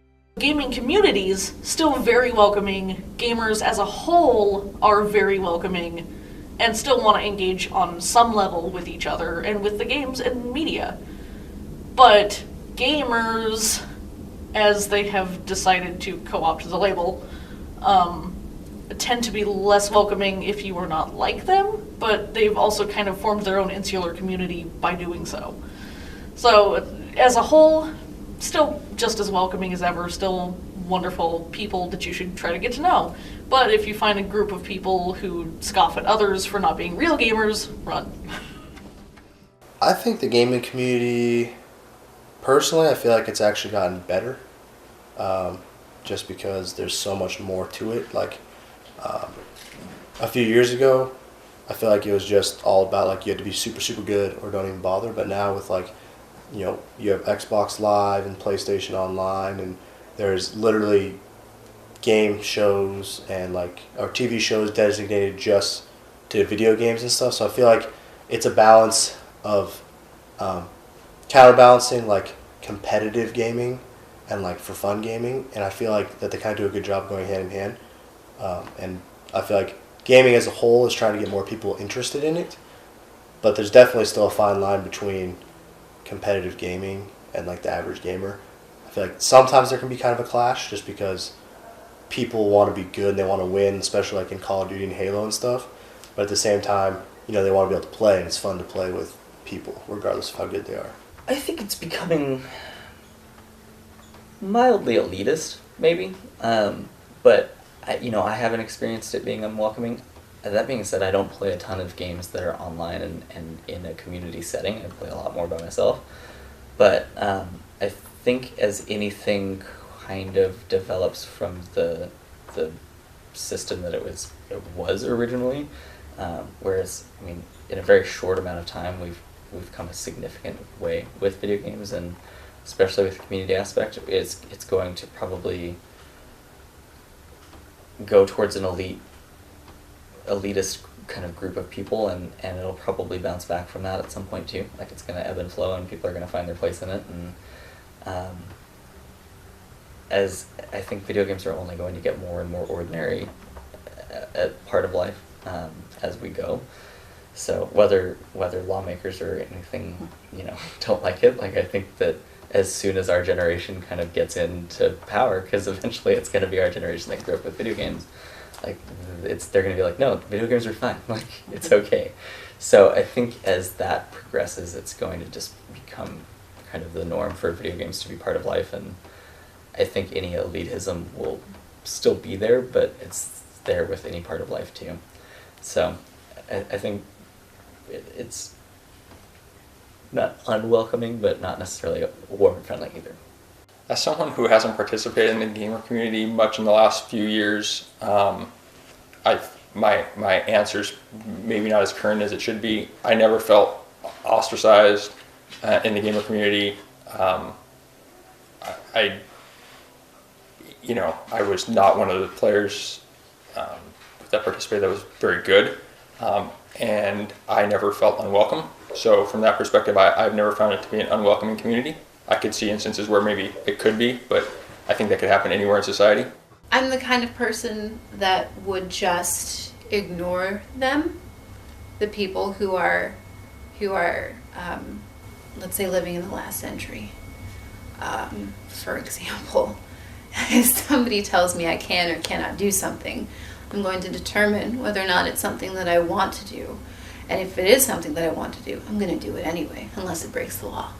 Then that's fine. One good side effect of Gamergate is that people are much more aware of sexism and racism in the gaming community and in the general media. I don't agree with everything Anita Sarkeesian says. The season finale was just... cover my ears, cover my eyes. I didn't want to watch a single other episode of Dollhouse after that. It was just so grotesquely violent. It was unnecessary. It's this crazy, maniacal guy. Finding a bad guy too scary is not a valid argument that a show is sexist. It only means it's not for her. But I think she makes some valid points. Women's butts are front and center, and it's even become a depressing joke that their bodies are twisted and contorted in uncomfortable or unnatural ways so that their breasts and butt can be visible in the same shot. In contrast, when men are depicted from behind, there's great effort taken to cover up their rear end, often with other images or shadows. Yeah, that is a bit one-sided, isn't it? Now that there's a conversation, we can assess the issues more accurately. I have felt excluded from certain gaming circles because of gender. The internet in general is not a kind place to women or other minorities or other gender non-conforming individuals. It's very symptomatic of societal pressures and the fact that when behind a screen a lot of people think they can kind of cut loose and just say whatever's on their mind, say things without consequence because it's all hypothetical. Like, if I'm in a chat room with 300 other people, I don't know all of them, I don't know any of them, I can theoretically say whatever, and if people get mad, it's like, haha, I'm yelling at a computer. So it does remove that human element to it. So I think that's a big indicator of, in society, there are a lot of issues with just how people not in power are treated, and just kind of expectations and assumptions made about different people's gender and presentation and all sorts of things that are intrinsic to them as people, but not necessarily indicative of who they are.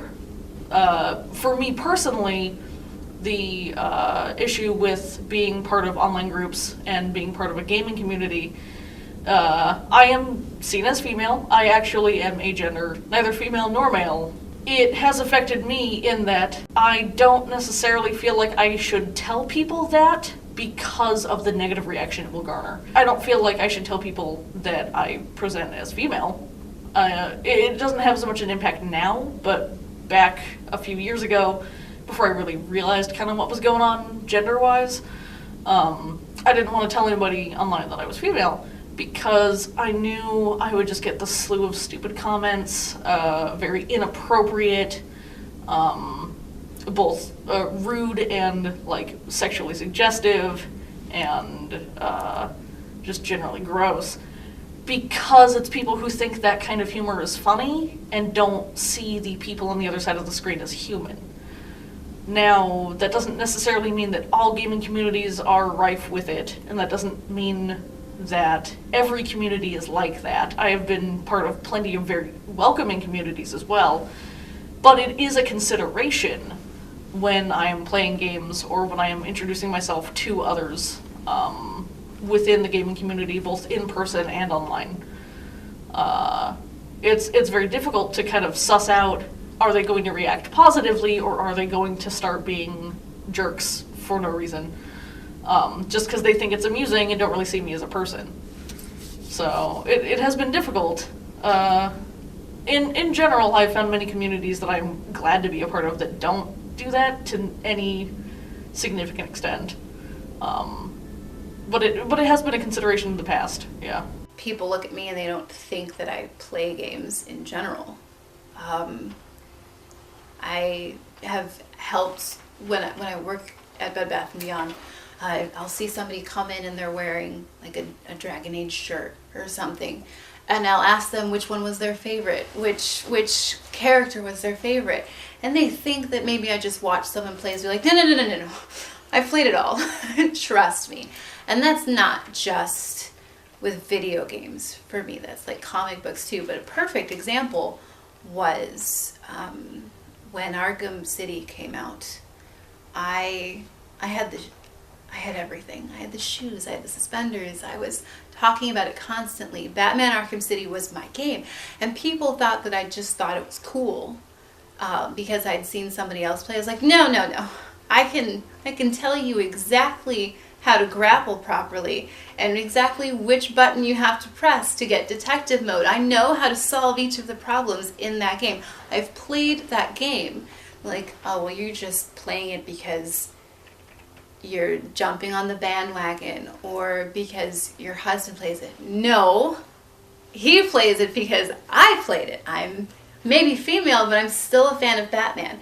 And I may not necessarily look like who you would consider as a nerd, but I am in fact one. Please don't judge me based on what you think I am.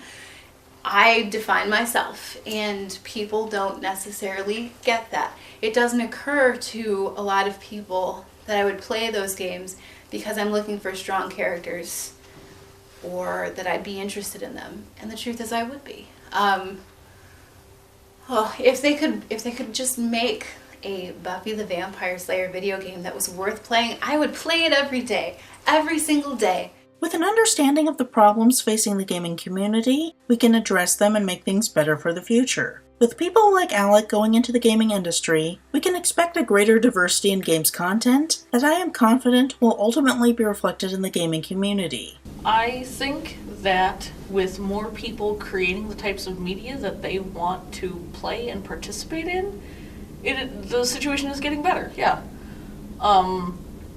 I think that there are a lot of things that still can be changed at a much larger scale, like there have been, complaints about games not treating female characters well or not handling storylines about whatever type of person with respect.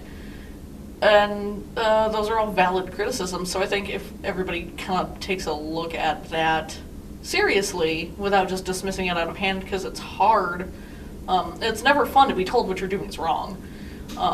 It sucks a lot, and it's difficult to swallow. It makes people have a better time with your material. I think the state of things is improving with people being more vocal about what they will and won't accept in their media, and I think it's improving with more people making their own media now that tools to make games are so accessible just to the general public. Like Unity as a game engine is free. It allows people to make their own materials, and I think that is kind of spurring people to go, okay, well, I want to see this type of material, so I'm going to make it. And so I think the situation is improving for the people who need it to improve because they're taking steps on their own, and more people in higher positions are starting to listen. I think as a society it might be slowly, mostly because so many people are insisting on change. Gender bias and racism are and have been a huge problem for centuries, and that's not going to stop overnight. So video games being just an aspect of that, show how ingrained it's become that the people in charge, the people who make the video games, it doesn't resonate with them that there are other people besides themselves playing, other people that don't look like them who are playing these games.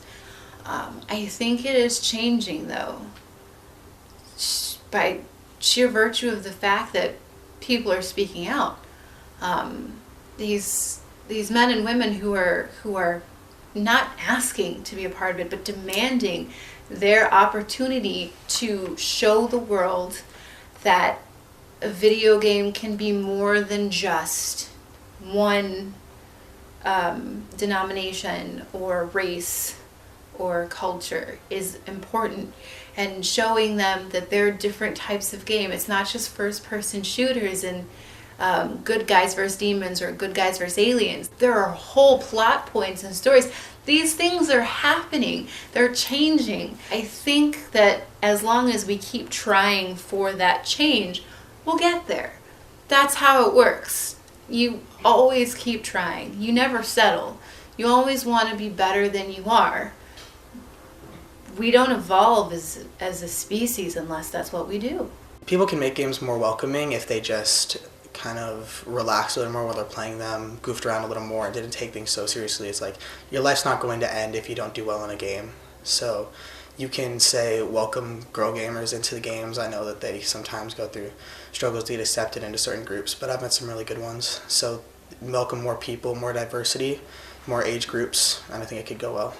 I think game communities can be more welcoming just by not assuming that everybody has the same experience as them, both like playing games. Like if I'm going to go and talk to a community of RPG gamers, I would like it if they don't assume that I have sunk 6,000 hours into their game. Like if I'm just getting into it, I'm like, oh, I just learned this, I would like to join your group. And they're like, haha, do you really play the game though? Because you've only played it for 12 hours and we're all pro. I personally find games to be very personally impactful, but they're supposed to be a good time. So I guess just find communities that engage in that way where they all try to have a good time and not crap on each other for not being the same. I don't think the situation is getting better just because more and more people are trying to push people away to get good at these games or get better at them, and they only want to play with people that are good. I even see it in myself if I'm playing Overwatch or something and I'm playing with people that aren't very good, I'll tend to like get mad at them and push them away. So that's an issue that I think everybody in the gaming community can work on. I think video games can be made more welcoming if they just really keep pushing the idea of having, like, if you really want to play competitively, you can play competitively. If you just want to play for fun, you play for fun. So really, especially online gaming, like Halo and Call of Duty, really keep focusing on trying to have two separate, like, servers so that people can go into the crowd they want to go into. It's when you start mixing the two when you really start running into problems. I think that it could become more welcoming, you know, with approachability, and I think as people, you know, get used to playing and get more comfortable with video games being part of life and being kind of the new norm for them, I think that there will be less of this culture of making fun of the new guy. That always is kind of a little bit the way it goes, but as people grow up with video games more and more often, I think that it's just going to be, you know, they're not new to it, so it's going to be, I think it will get more friendly as it progresses, as I kind of think what will happen. I don't know if there's anything that I would say off the top should be done to make it more friendly. I mean, I think just the act of people wanting to share something that they find enjoyable is one way to do that.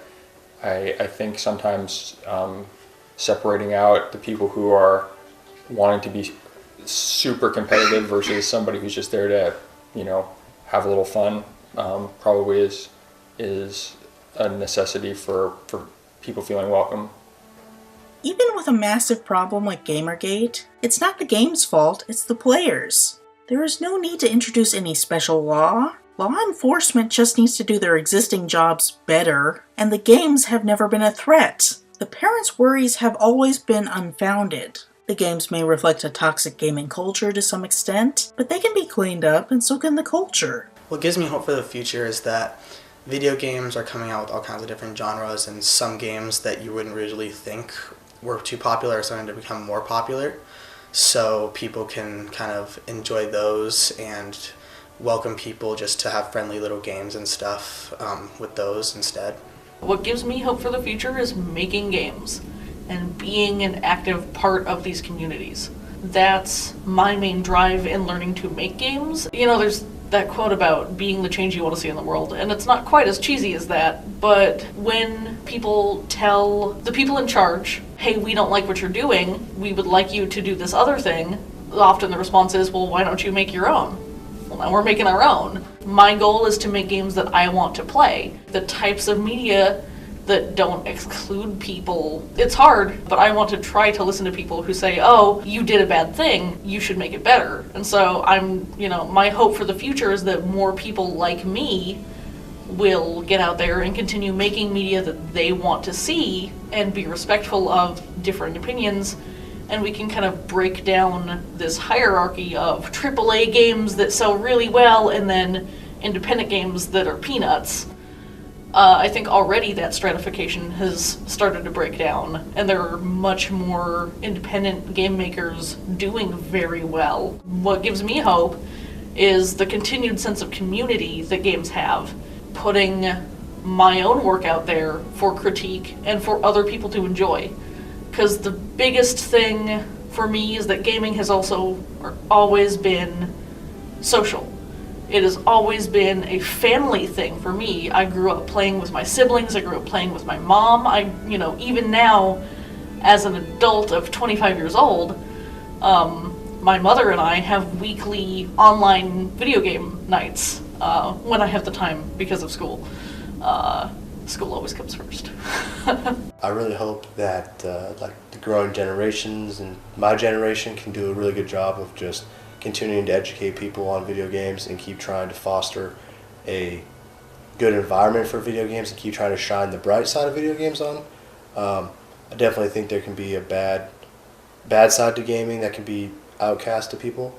But I feel pretty confident moving forward that like my generation and my brother's generation can really continue to push video games in a way to promote the benefits of it and the fun of it, as well as like the realisticness of the video games are getting more and more like insane. So I think that'll also help promote video games for a lot more ways than just, oh, you play video games, you must not do anything, like really promote video games to do all sorts of things with, whether it be education or teaching or like military, all sorts of different things.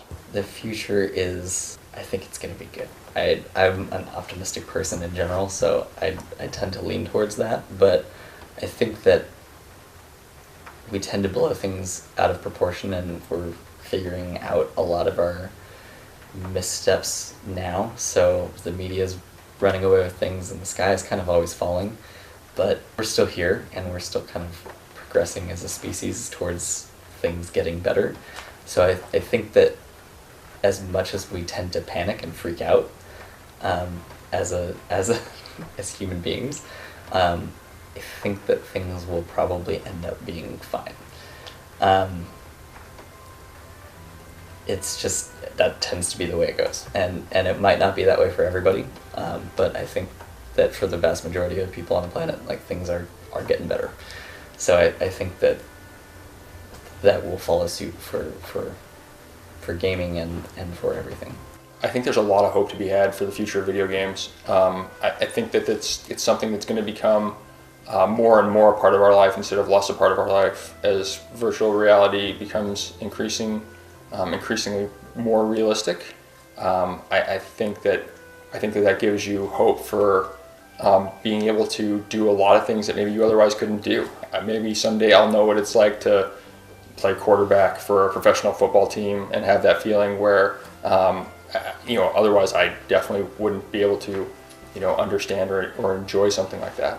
One of the things that we learned very early, this was in March of 1988, and we were starting to test out just how our physical bodies interacted with the tools that we were building. These were very crude tools, like our head mount consisted of a pair of glasses that had very distortive lenses, and then we held little 2-inch camera monitors close up to our eyes.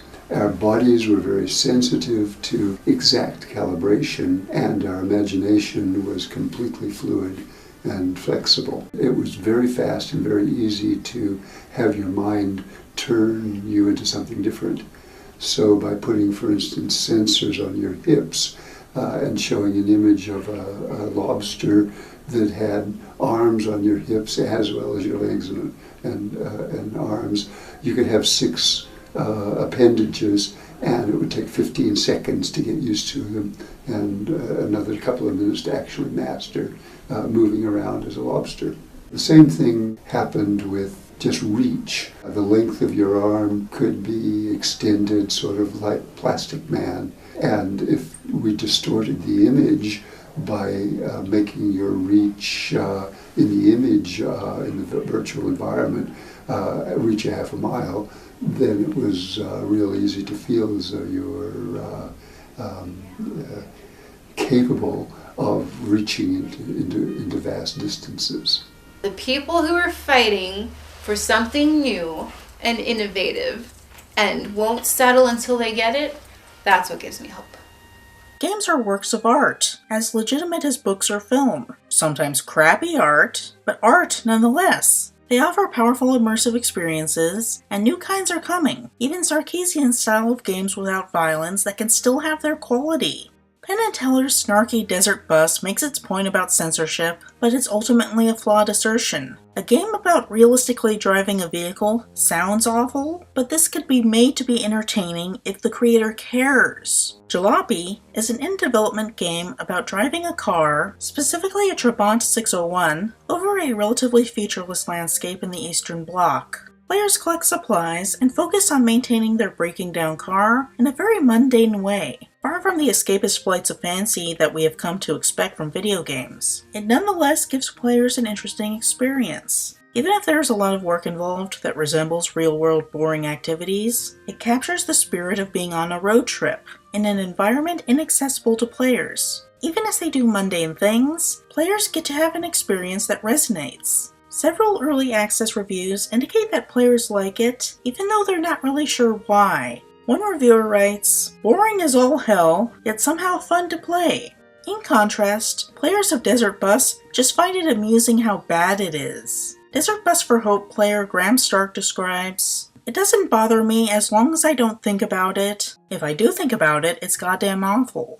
Penn and Teller's agenda is based in libertarian philosophy, advocating against government micromanaging of entertainment. Their point is that it's not a police matter, worthy of restricting rights. Fiction may give people ideas that if carried out would be criminal, but only people who act on them should be considered dangerous criminals, not the ideas themselves. People should have the right to tell whatever depraved stories they like. In creating Desert Bus, I feel they missed their own point, and took the value of violence in fiction too far to assert that you need violent conflict to make an interesting story. And they satirized how boring mundanity in games would be, when the point should have always been about the freedom of speech, and how bad ideas do not equate to criminal action. Their game would have been much more impactful as a serious game with a celebration of the macabre, like their Comedy Central skit. It is anti-libertarian to assert that their preference should be everyone's preference, and that we should make a social rule on what we're allowed to depict based on it. Recognizing one's own fallibility at knowing what's best for other people is the libertarian value that led them to condemn Janet Reno's attempt to restrict fictional content. But they let their anger at her override that core value. Desert Bus is a terrible game by design, but games like Jalopy can do the same basic concept well, when designers care about making them engaging. I don't have any interest in driving a bus in the desert, so that's not for me, but I can see where some people would actually just really like that, just a way to zone out and think about other things. I use video games to think about video games. So if Desert Bus wasn't made disingenuously to make a snarky point, it could be an interesting game. It could. I think things like Desert Bus conceptually are actually really interesting. I don't think it's necessarily good or bad to reflect reality or not. And I think there are times and places for more realism. Definitely, stuff like that, it comes down to personal preference. There are also quite a lot of games that do focus on realism to an extent. Like there are many racing games where they want to try as much as they can to really clamp down the physics and make it as similar to actual cars and actual racing as possible. And I definitely think that has its place depending on what your preference is. Like if you want to have the experience of driving a bus through the desert, like it's an interesting thought piece because it's like I've never driven a bus through a desert for 16 hours straight. Maybe I'd like to try it sometime and see kind of what it's like. Like it's just kind of, it's a point of interest, I think. So realism definitely has its place, as does just silliness. And I think like a lot of things, it kind of comes down to both personal preference and execution. If it's done well, then you will have a very authentic bus riding experience, which can be very engaging because it's weird. As long as it's a voluntary change introduced into the market, maybe it's time for people to accept non-violent games in addition to the violent ones. I think games can be made well without violence, yeah, but it's just a bit harder because people are so interested in like violent video games like Grand Theft Auto and Call of Duty. Those are like the top-notch games, I guess, to most people. Some of my favorite games feature no violence whatsoever. For example, one of my favorite games is called Flower, where you control a flower petal. It's very much about revitalizing the environment and being conscious of your effect on the environment. By tilting the controller around, you control a gust of wind that blows you around like fields and plains and like cliffs, and you gather up more flower petals. And that's kind of how you reach your goal, is you get a large enough mass of flower petals to then revitalize like a large tree, and it brings life back to the atmosphere. In later stages, there are hazards, like if you get too near an electrical tower, you can get shocked with lightning and it'll burn up some of your petals, which is very emotionally fraught, which is kind of surprising. But most of it's very peaceful. It's what I always turn to as my best example. There are countless other games that have very little to no violence whatsoever, or it's very stylized and cartoony, like smacking each other with like inflatable balloon swords, like, you know, that type of thing. Flower is one of the most engaging games I've played in a long time, and it's so simplistic, it's very artsy, it's very abstract, and it's not really something that you would typically think of as a game. But it is very much an interactive experience that makes you feel things, and it kind of guides you through this very revitalizing and cleansing sort of atmosphere and ritual. So, absolutely fantastic games can be made without a shred of violence in them. Yeah, I think there's some games that could be made without violence in the sense of, like for me, I play a lot of sports video games that don't involve violence, like Topspin.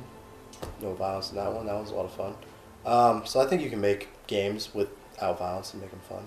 I think that Portal is one of my all-time favorite games, and it's like a straight-up puzzler, and it is like one of the most gratifying games to play and get right, and you know, get through everything and play to the end. I think that games without violence can be extremely fun and gratifying to build. I played SimCity like crazy when I was a kid, and, you know, Civilization and things like that, where violence is not the central aspect of the game, and it really is it's doing something else that's, you know, not necessarily physically productive, but it's mentally really stimulating and enjoyable. So I think it absolutely is possible and done often.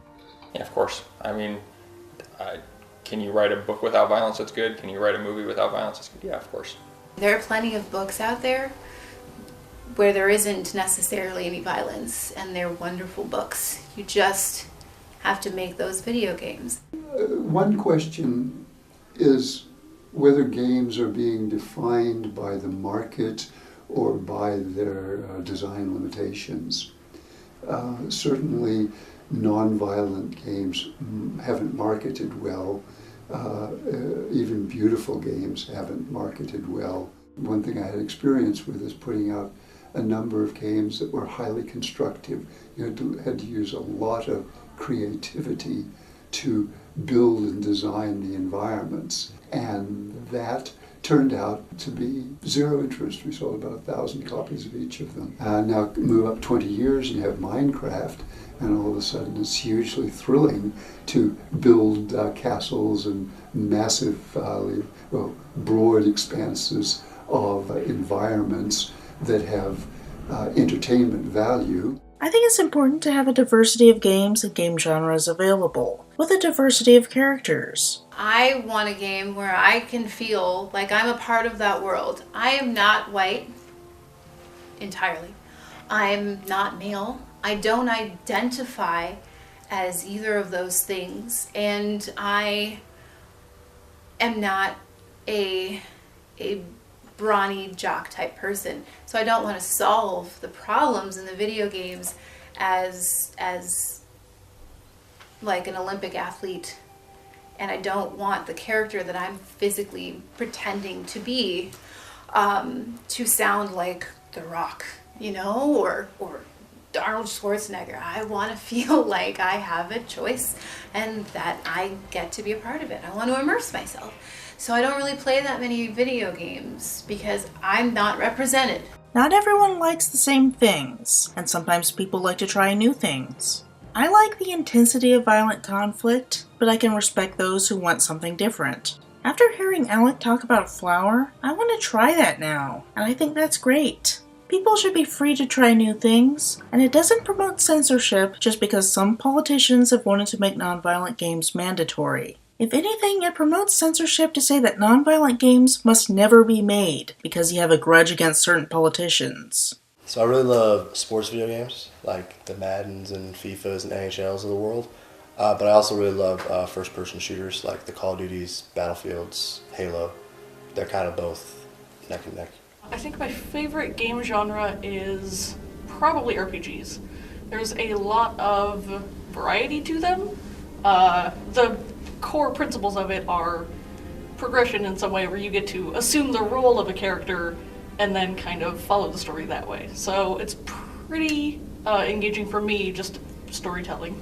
Probably like sports games, or maybe there's the occasional first-person shooter that I really like. So like Halo and Overwatch, or FIFA and Madden, those games. My favorite game genre is probably RPGs or first-person shooter. I enjoy both. I'm currently hooked on RPGs though. My favorite game genre is probably sports, though some of the first-person shooters I've found I play quite often, so I'd have to probably say that maybe they're co-favorites. Dragon Age allows me the opportunity to choose to be a part of them.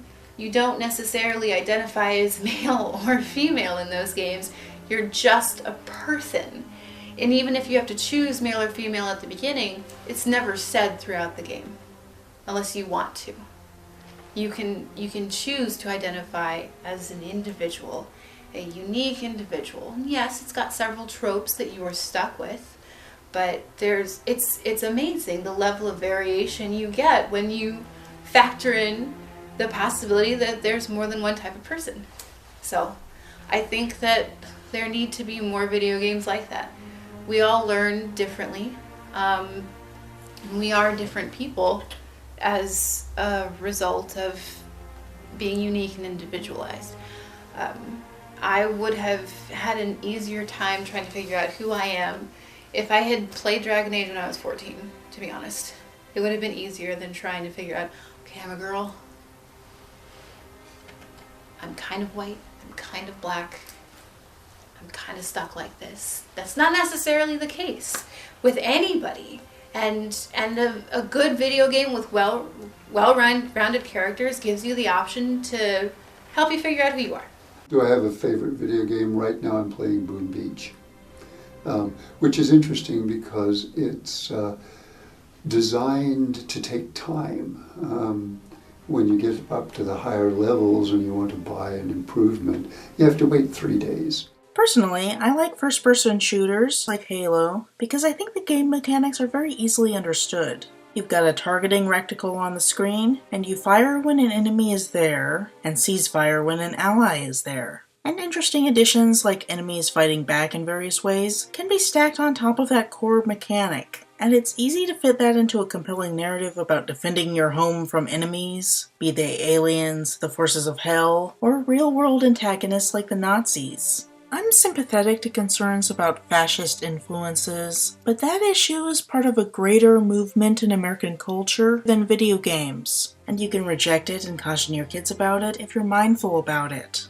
A general problem with the discourse surrounding video games is a lack of nuance. The question of video games' value is reduced to a binary question. Are they good or bad?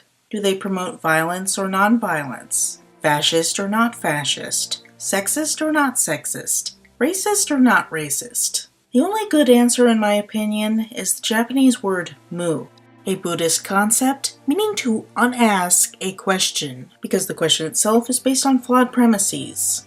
If I have to speak English, then my answer to all of these is yes. Yes, they are good and they are bad, and they promote violence and nonviolence, fascism and not fascism, sexism and not sexism, and racism and not racism. Because they are an entertainment medium as vast as books and film. If shown better content, people will gravitate to that. If they're not prone to violence, it'll take more than a story to induce it. If they are prone to violence, the problem is them, their parents, and their culture in general to varying degrees. The value of video games is the value of American culture, Japanese culture, and just human culture altogether. The video game revolution has shown us the best of humanity, where we tell great stories and give each other skills for the future, and Gamergate has shown us the worst of it, where games and gaming culture are used as a tool to inflict fear and suffering. I believe in the ultimate goodness of humanity. I believe that we can make it as a species and as a people, and I think our games have the power to take us to new heights. I think that humanity as a whole needs to choose about whether to pay attention to the physical world or the virtual world. Although we can limit our time in the virtual world to 2 hours over the last 60 to 80 years, that's not been the case. Television watching was 6 hours a day on the average back 50 years ago. We're coming to a time in humanity's relationship to the physical world where I personally believe we have to pay a whole lot more attention to it and use the technological tools that we have as tools of interaction with physical reality rather than tools of separation. I hope to kind of give people the positive experience of I'm powerful and can do anything in the world. I can go tackle that job interview. I can go walk my dog 3 times a day. I can go, stand up for what's right and make a change in my community. I can go have fun with my friends. I want those good, positive social experiences to happen for people.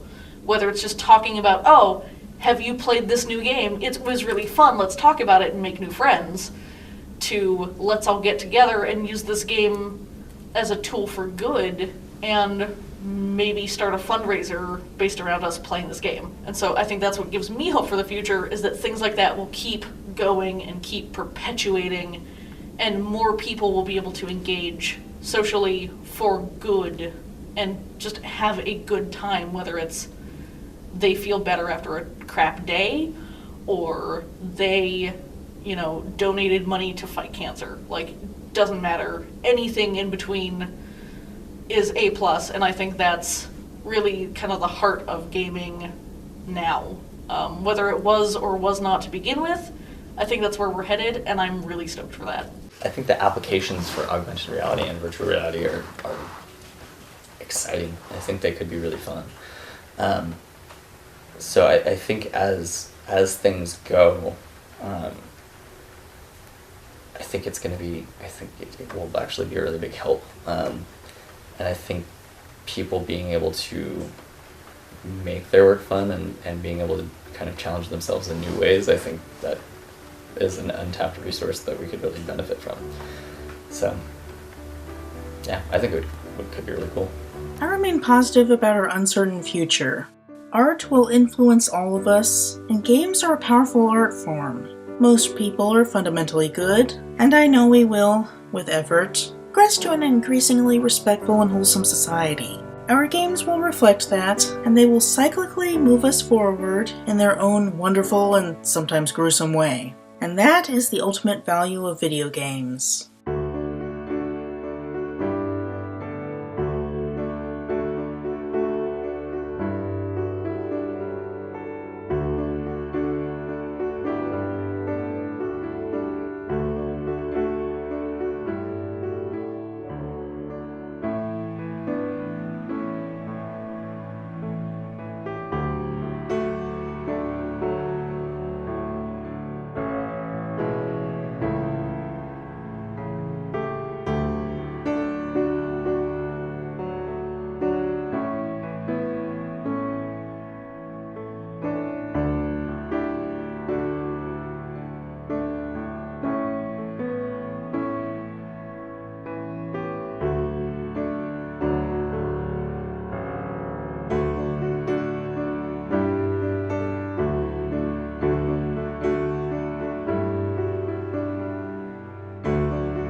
Pearce, I love this jacket. I don't know if you're gonna get this bad. I will kill you. What? I will kill you. Is that something you learned in a video game?